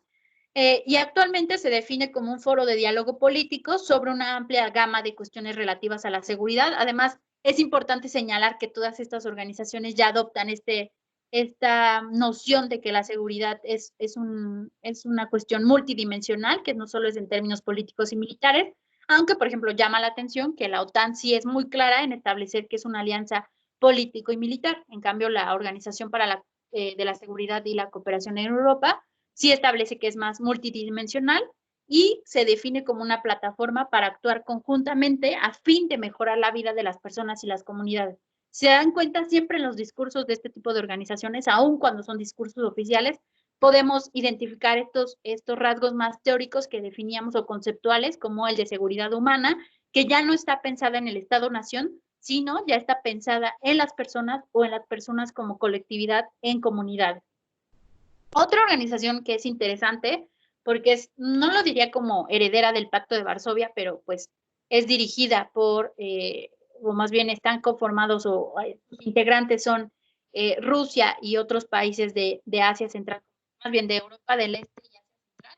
Es la Organización del Tratado de Seguridad Colectiva, el OTCC. Además, ellos ya adoptan este discurso también de seguridad colectiva en su nombre. Se crea el 14 de mayo del 2002. Eso también es interesante porque es una organización, digamos, de reciente creación en comparación, por ejemplo, con la OTAN o con la propia Naciones Unidas, y busca el fortalecimiento de la paz, la seguridad y estabilidad internacionales y regionales. Además, reconoce esta dimensión ya más regional, ya no tanto internacional. La protección colectiva de la independencia, la integridad territorial y la soberanía de los Estados miembros. Y me llama la atención en este discurso oficial que hace esta organización, esta idea o estas nociones de independencia, integridad territorial y soberanía, porque sin duda están muy ligadas a lo que se entiende por seguridad. Como les decía, en un primer momento la seguridad se entendió como un concepto en el que se debería hacer uso de la fuerza para poder mantener la integridad territorial y soberana de los estados, o mantener la soberanía de los estados. Y les decía, esta forma de interpretar al mundo es desde el paradigma realista. Entonces podríamos decir que la OTSC es una organización muy realista en ese sentido. Ahora bien, vienen ejemplos ya un poco más regionales fuera del contexto europeo o estadounidense, o más bien de Guerra Fría. Estos primeros eran como en ese sentido. Estos ya son más regionales, extraños, por así decirlo, porque ya no son como los clásicos países que enfrenten conflictos o que intenten tutelar la solución de conflictos, como los Estados Unidos, Rusia, en sus áreas de influencia. Por ejemplo, tenemos para el caso de América Latina, la Organización de los Estados Americanos, que estudia actualmente tiene mucho una vocación económica. Recordemos sus orígenes de la organización, y era mucho en esta lógica de la seguridad colectiva en la región de América Latina. Y entonces actualmente reconoce, digamos que solamente extraje la parte, ya también reconoce o tiene un discurso multidimensional. Y en términos de seguridad o de paz y seguridad, identifica que tiene sus 4 pilares: son la democracia, los derechos humanos, la seguridad y el desarrollo. Como les digo, todos estos discursos oficiales los podríamos analizar de manera más puntual. Por ejemplo, ¿qué es democracia? ¿Por qué existen derechos humanos en América Latina? ¿No los existen? ¿En qué países? ¿Por qué no se ha podido implementar en todos los países? Seguridad, ¿qué tipo de seguridad estamos pensando? ¿Existen conflictos territoriales entre naciones de América Latina? ¿O son conflictos internos? América Latina ha enfrentado varios conflictos internos en diferentes países, algunos todavía contemporáneos. Y bueno, y como siempre, cuestionar el desarrollo que se ha llevado a cabo en América Latina. Ahora, en términos de Asia, es una región muy conflictiva, desde mi punto de vista. Esa es mi conclusión como estudiosa de esa región. Es una región muy conflictiva, por eso, como en muchas regiones del mundo, le ha costado trabajo lograr un proceso de integración, sobre todo en términos políticos y mucho más de seguridad. Una de las organizaciones emblemáticas de Asia es sin duda la Asociación de Naciones del Sudeste de Asia, o conocida en inglés como ASEAN, que se crea en 1967. Es un poco tardía, por ejemplo, comparándola con la OEA o con la propia OTAN, entendiendo que muchas de las naciones del sudeste asiático alcanzaron la independencia hasta ese entonces. Sin embargo, también llama la atención que ahora, bueno, actualmente su discurso de la organización es mucho en términos de cooperación económica, pero sus orígenes están fundamentados en la cooperación en términos de seguridad, porque hay que reconocer que es una región muy conflictiva. Tengo un libro muy padre sobre el análisis de los conflictos en la región de la ASEAN, porque casi todos están peleados con todos.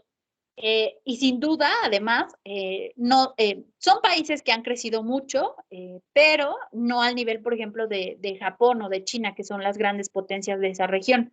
Y a su vez, varios de estos países de la asociación, o de la asociación, tienen conflictos con China, y muchos de estos conflictos se enmarcan en términos territoriales. Entonces, digamos que no es una región estable, y lo reconocen, les digo, ahora su discurso es mucho en términos de cooperación económica, pero reconocen que sí existen o que deben seguirse impulsando esfuerzos en términos de mantener la paz y seguridad en la región.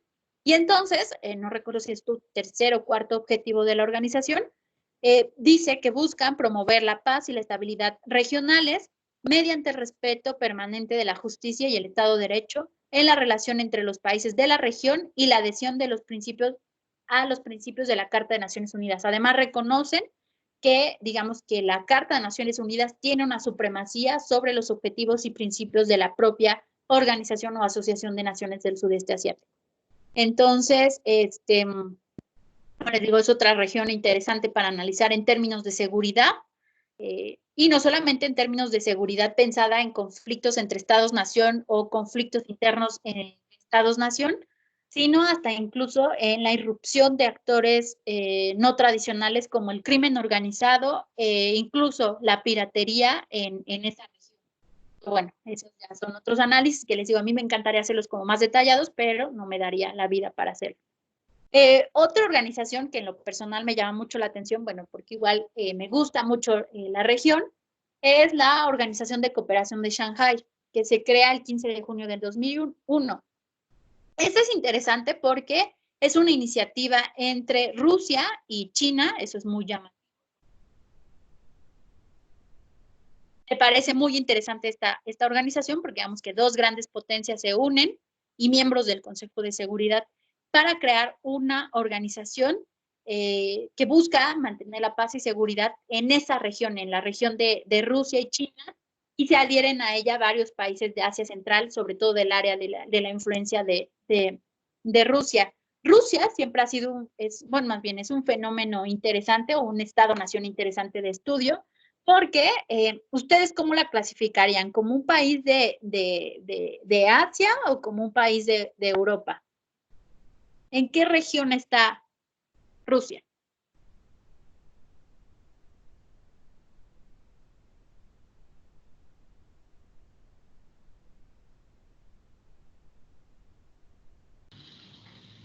Pues en ambas. ¿En ambas? ¿Ok? ¿Quién dijo eso, Ceci? Sí, fui yo. ¿Quién más? A ver, escucho por ahí comentarios, me gusta. Pues puede ser, o sea, porque la parte más habitada de Rusia está en la parte europea, pero creo que es más extensa la parte que estén así, no sé. Ok, justo eso es lo que quería ver. ¿Alguien más?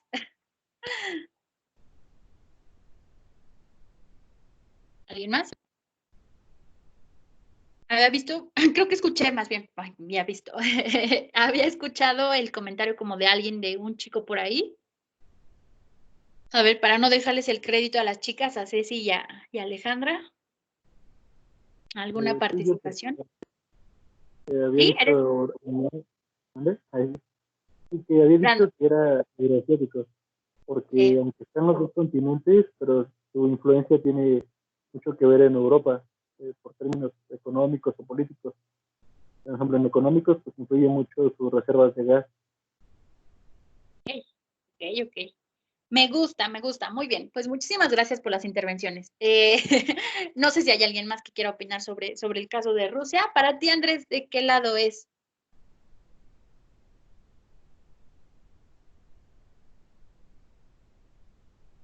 Andrés, no sé si nos haya abandonado.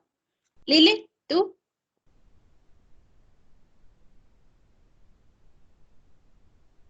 Lili.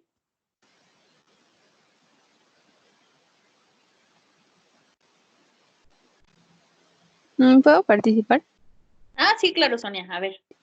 Bueno, es que yo había leído que, o sea, se consideraba como más parte como europea porque, o sea, según los territorios que están como más habitados, están justo hacia la parte europea y los territorios hacia la parte asiática son como más despoblados. Ok, me gusta. A ver.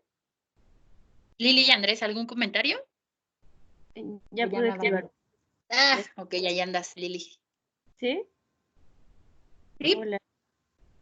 A y si ver, te pues no sé, o sea, es que por una parte considero que Rusia tal vez sí podría entrar en la parte europea, pero creo que también al definir las regiones es importante denotar las características culturales, o sea, porque más allá, cuando hablamos de regiones, más allá de hablar como de lo geográfico, creo que también remitimos mucho al aspecto cultural y social.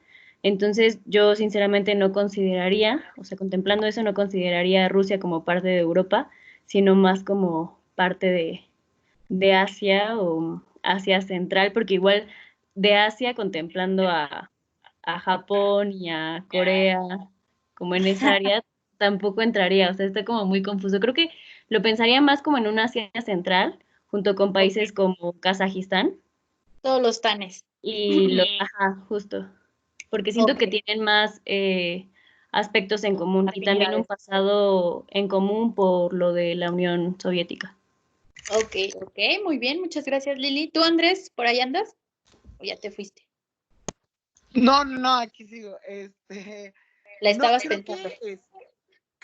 que es que sí, efectivamente, o sea, Lili tiene mucha razón, ¿no? Hay cuestiones culturales que acercan o alejan a una de una región, ¿no? O sea, digamos, eh, poniendo el ejemplo del sudeste de Asia, pues es una región que muchas veces describen como un mosaico, ¿no? Porque es muy diferente, pero se asocia regionalmente porque tienen algunos rasgos históricos y culturales que se parecen. En ese sentido, no sé, o sea, creo que al definir una región, pues tenemos que aclarar por qué lo estamos haciendo. O sea, creo que se puede hacer tanto para, o sea, digamos, tanto para incluir o excluir.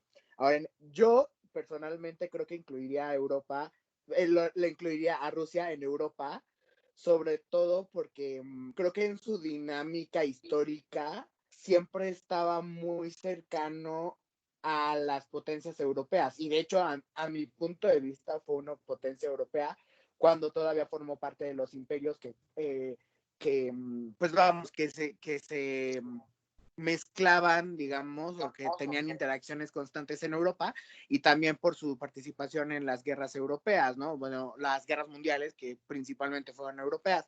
Entonces yo creería que sí son europeos, sobre todo porque y bueno, vamos, también Asia Central, o sea, también tiene como rasgos parecidos, pero creo que sus relaciones nunca se han enfocado tanto para con ellos.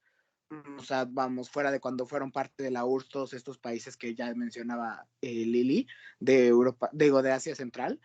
Entonces, no sé, o sea, yo creo que sí la clasificaría dentro de Europa.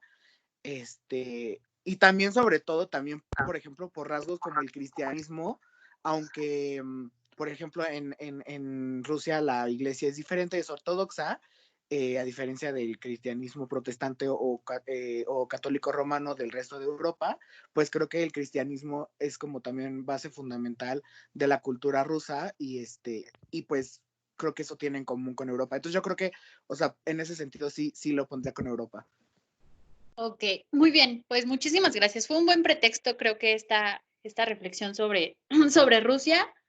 Realmente es muy ambiguo. A mí también me costaría mucho trabajo porque creo que hay muchos elementos que lo podrían clasificar en uno u otro.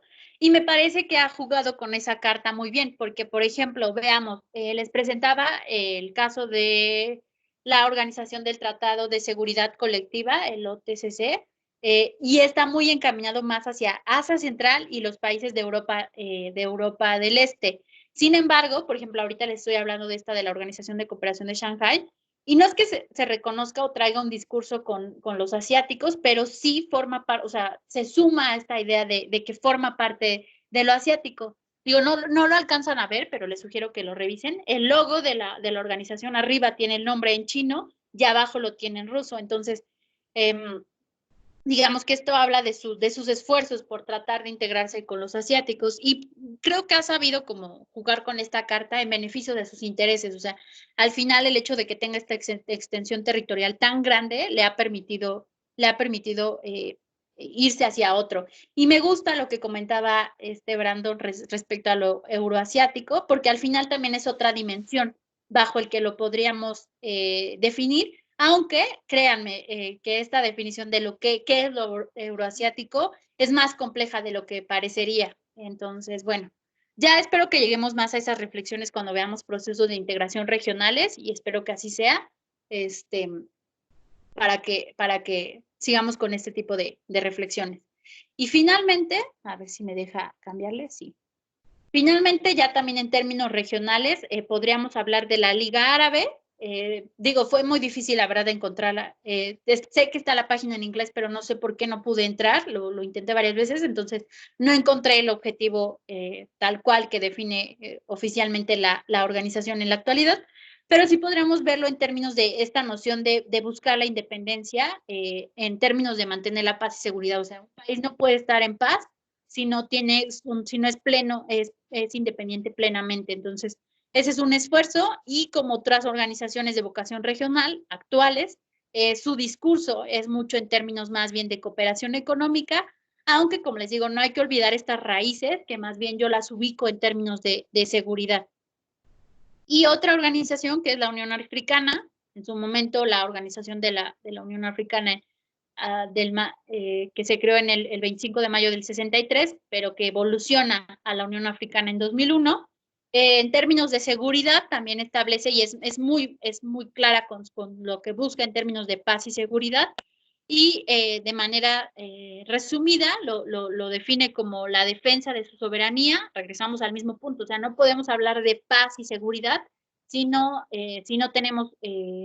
defendemos esta soberanía, no mantenemos esta integridad territorial y mantenemos o preservamos nuestra independencia. Ese es como el reconocimiento de los países de la Unión Africana, y busca promover, ya más bien en términos de mantener la paz y la seguridad, busca promover un enfoque centrado en el diálogo para la prevención y resolución de conflictos. Es un mismo discurso que nos presenta Naciones Unidas, y el establecimiento de una cultura de paz y tolerancia alimentada en los niños y jóvenes de África. Además, agrega esta dimensión de que para mantener la paz y seguridad es importante garantizar la educación de los países africanos, principalmente a través de sus niños y sus jóvenes. Entonces, bueno, esto es de manera muy general, como lo ven otras organizaciones internacionales, el tema de paz y seguridad. Yo les pediría que se quedaran, que estas las pusieran más bien en procesos de integración. Todas estas, a lo mejor la Organización de Cooperación de Shanghái sí la dejan en términos de paz y seguridad, pero sí estas de la OTAN, la OCC y la OTCC, sí las pueden ya incluir en el catálogo de organismos internacionales en el área de paz y seguridad internacional. Entonces, bueno, como les comentaba, bueno, voy a incluir todas las ligas oficiales para que las consulten. ¿Algo, Lili? Sí, pero creo que Brandon quería mencionar algo, o ya lo dijo. No, creo que ya. No sé, ¿Brandon? Sí, puedo agregar algo. Ajá. No lo vi. Hola, A ver, nada más quería decir algo sobre Rusia, de que recordé mi clase de geografía del primer semestre, en donde el profesor nos mencionaba que Rusia, a pesar de que está en los dos continentes, tiene una parte más europea, porque su ecumen y su núcleo histórico se encuentra en Ucrania, aunque por eso, por la composición del imperio y todo eso. Entonces, cuando se fragmenta y se forma Rusia como tal, los ucranianos tienen esa percepción de que Rusia es como parte de su, ¿cómo decir? Que son parte igual como cuando decíamos Alemania y Austria, más o menos algo así. Entonces, que está clasificado como más europeo que asiático, por esa cuestión de su núcleo. Podría ser, yo también la verdad lo ubico más como europeo, pero les digo, en la dinámica contemporánea ha sabido, desde mi punto de vista, ha sabido utilizar este discurso de lo euroasiático porque se suma en esfuerzos europeos, pero también está ya muy alineado con los asiáticos, y me parecería que no quiere perder esa área de influencia, sobre todo, por ejemplo, pensando en Asia Central, donde también creo yo tiene una gran área de influencia.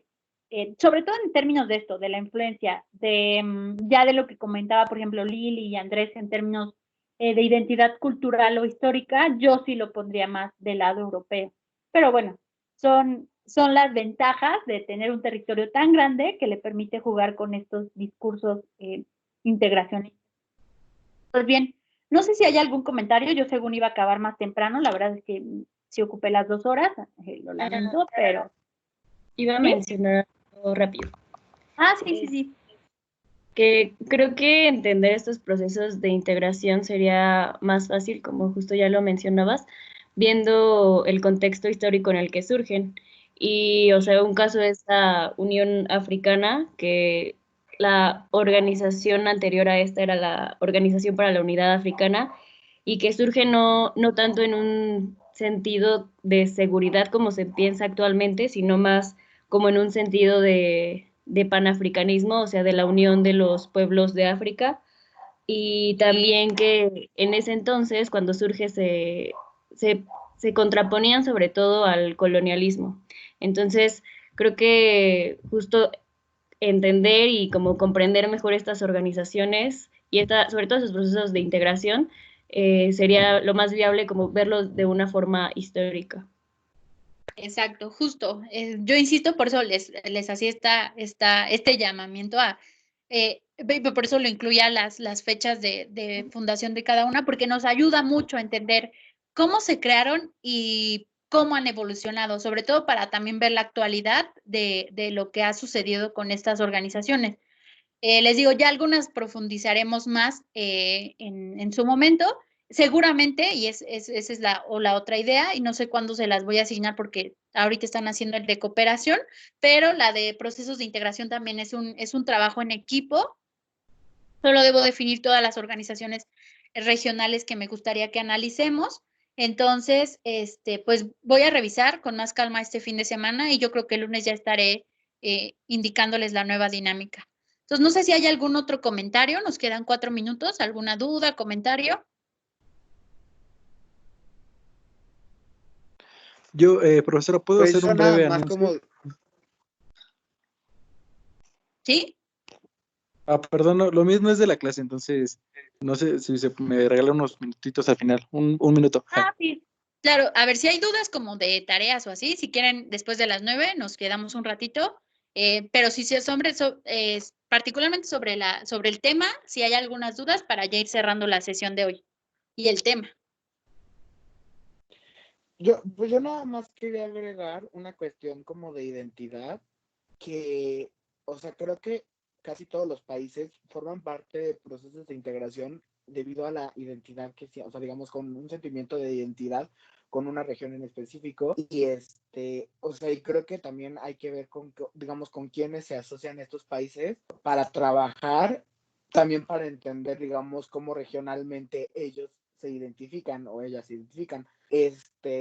Digamos que yo pondría un poco en tela de juicio, por ejemplo, el papel de México, porque México, por ejemplo, por un lado tiene como, digamos, el Tratado de Libre Comercio de América del Norte, que ya no se llama así, que ahora es el TEMEC y demás, pero digamos que por muchas cuestiones se identifica como parte de América del Norte, y sin embargo, nuestros procesos de integración, pues fuera de la OEA, que es, digamos, panamericana, pues tenemos como la Alianza del Pacífico y etcétera, que ya son como más con estados del sur y el centro de América. Entonces, pues bueno, fuera de México, que creo que es un caso un poco extraordinario,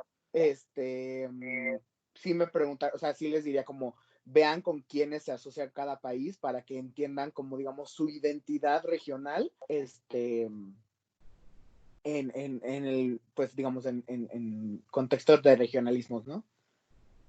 Y es que eso es muy relativo, o sea, porque en realidad yo pondría en tela de juicio todos los procesos de integración del mundo. Por eso les digo, son análisis inacabados porque, a ver, por ejemplo, el caso simplemente de Rusia, pensando en estas organizaciones, en la OTCC, ¿por qué es justo? ¿Por qué se va con los de Europa Central y para la de la Organización de Cooperación de Shanghái suma a los de Asia Central?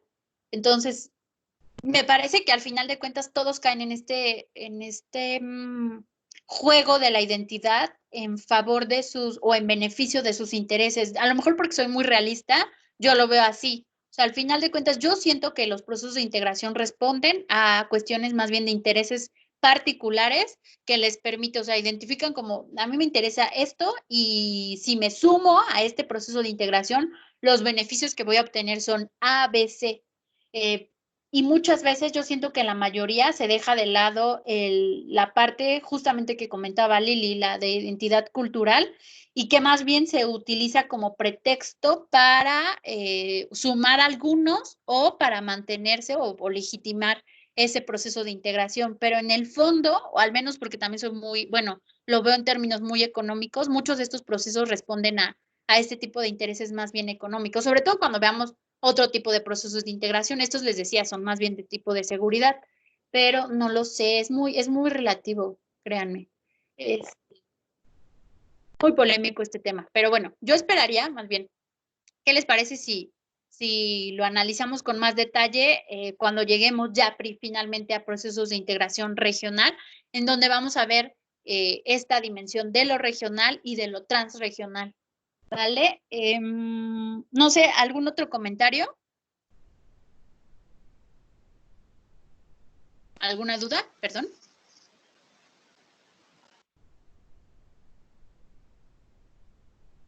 ¿Sobre el tema? ¿O ya tienen sueño? Muy bien. No sé si hay algo más. Creo que no.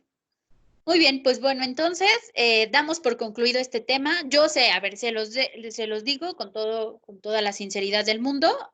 Yo sé que es muy poco el contenido que les ofrezco sobre el tema de paz y seguridad, porque en realidad es muy amplio el tema. O sea, con cada uno de los puntos que analizamos podemos entrar súper a detalle. Por eso traté de hacerles estas recomendaciones de lecturas y algunas que pueda recopilar. En la medida de lo posible se las voy a subir en la carpeta final de lecturas para que las tengan como su acervo personal. Sé que estoy en deuda con ustedes en algunos temas, que por ejemplo quedaron estos debates pendientes. Recuérdame, Andrés, retomarlos cuando lleguemos a ese tema. Los vamos a desahogar de cierta forma en el mismo. Voy a ver si invito a una colega que nos dé, aunque sea unos minutitos, su reflexión sobre el papel de Rusia, porque me dejó muy inquieta este tema. Y claro, si ustedes también quieren. ¿Qué más?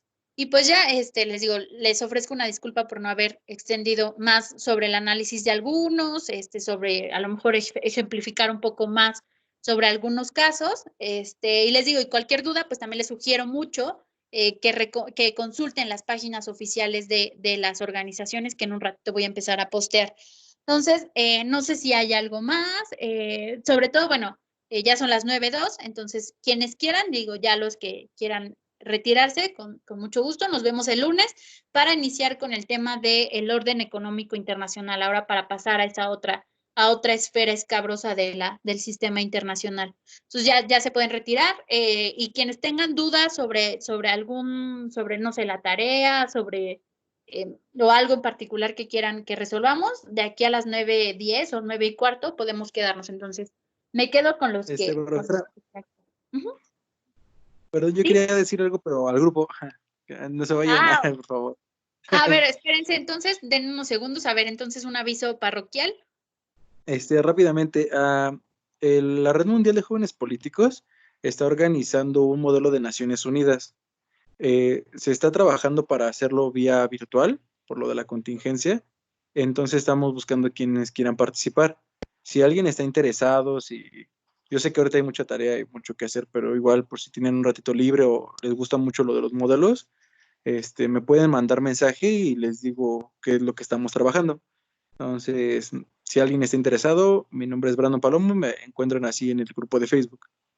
Ok, ¿y tienes como una convocatoria o algo así? Porque yo lo que te sugeriría es como aquí son solo un cierto número de alumnos y por ejemplo tenemos a los chicos de Zoom también, que a lo mejor la pudieras postear en el grupo y pues ya yo esperaría que alguien se suma, porque yo recuerdo que si habían varios ahí que les interesaba los modelos de Naciones Unidas. O Andrés, que a lo mejor también pueda recomendarlo, promoverlo entre sus otros grupos donde está adjunto. Sí, claro. Subo la convocatoria al grupo y ya para que lo vean los que estén interesados. Igual si Andrés está interesado en participar, porque es el primer modelo que hacemos por parte de la red. Entonces estamos igual buscando gente que esté preparada, que tenga los conocimientos, como para que forme parte del comité organizador. Pues yo sí te recomiendo ampliamente, Andrés. Yo sí te lo recomiendo, Andrés. porque él incluso participó ya en un modelo de, creo que fue la OEA, ¿no, Andrés? El que te fuiste en Estados Unidos. Entonces sí tiene un gran expertise en ese tema. Entonces yo sí lo recomiendo ampliamente para ese comité. Digo, sí, también se puede, ¿no? Claro. No sé si hay alguien más. ¿Algún otro comentario para los que nos quedamos un ratito más? Yo, profesora. A ver, no es aviso parroquial, ¿verdad? No, es que estoy haciendo un trabajo sobre la Unión Europea, entonces no sé si me pueda dar alguna, no sé, referencia. Ok, pues déjame buscar, porque la verdad no estoy tan familiarizada con la Unión Europea. Yo, por ejemplo, alguna vez cuando llevé la materia de Europa hice un ensayito sobre los retos de la Unión Europea en términos de política y seguridad, porque ahí es donde decía que tenía su talón de Aquiles. Pero eso eso es hace unos ayeres. Déjame busco algo y si no te paso algunas recomendaciones de autores, para que puedas consultar algunas de sus obras, ¿vale? Sí, Y ya tengo en mente algunas. estamos entrando en el Brexit y cuáles son las implicaciones o cuáles van a ser las nuevas relaciones entre, bueno, el Reino Unido y la Unión Europea. Ok, pues voy a consultar y te aviso. Bueno, voy a revisar entre mis notas si tengo por ahí algo. Es que luego tengo lecturas que voy descargando, pero la verdad es que nada más las voy guardando para recomendaciones de este tipo. Pero las busco con gusto y te las comparto, ¿vale? Vale, muchas gracias. ¿Quién eres? Ceci. Sí. Y si me mandas un correíto, o más bien mejor, mándame un Messenger y un mensajito por Messenger y lo vemos, ¿vale? Sí. No sé si hay alguien más que tenga dudas, ya cada vez quedamos menos, pero puede que haya alguien que quiera comentar algo. ¿No? Ya se quedaron de pura casualidad a escuchar los avisos. Pues bueno, de todas formas, pues como les digo, yo me conectaré el sábado a esta sesión especial y si hay alguien, pues con mucho gusto lo vemos. Si veo que no hay nadie, pues la suspenderé, ¿vale? Pero bueno, la idea es que sí la utilicen para descargar todas las dudas que tengan al respecto. Pues bueno, entonces voy a dar por concluida esta clase. Muchísimas gracias a todos. Bye. Feliz Día del Niño a todos y de la niña.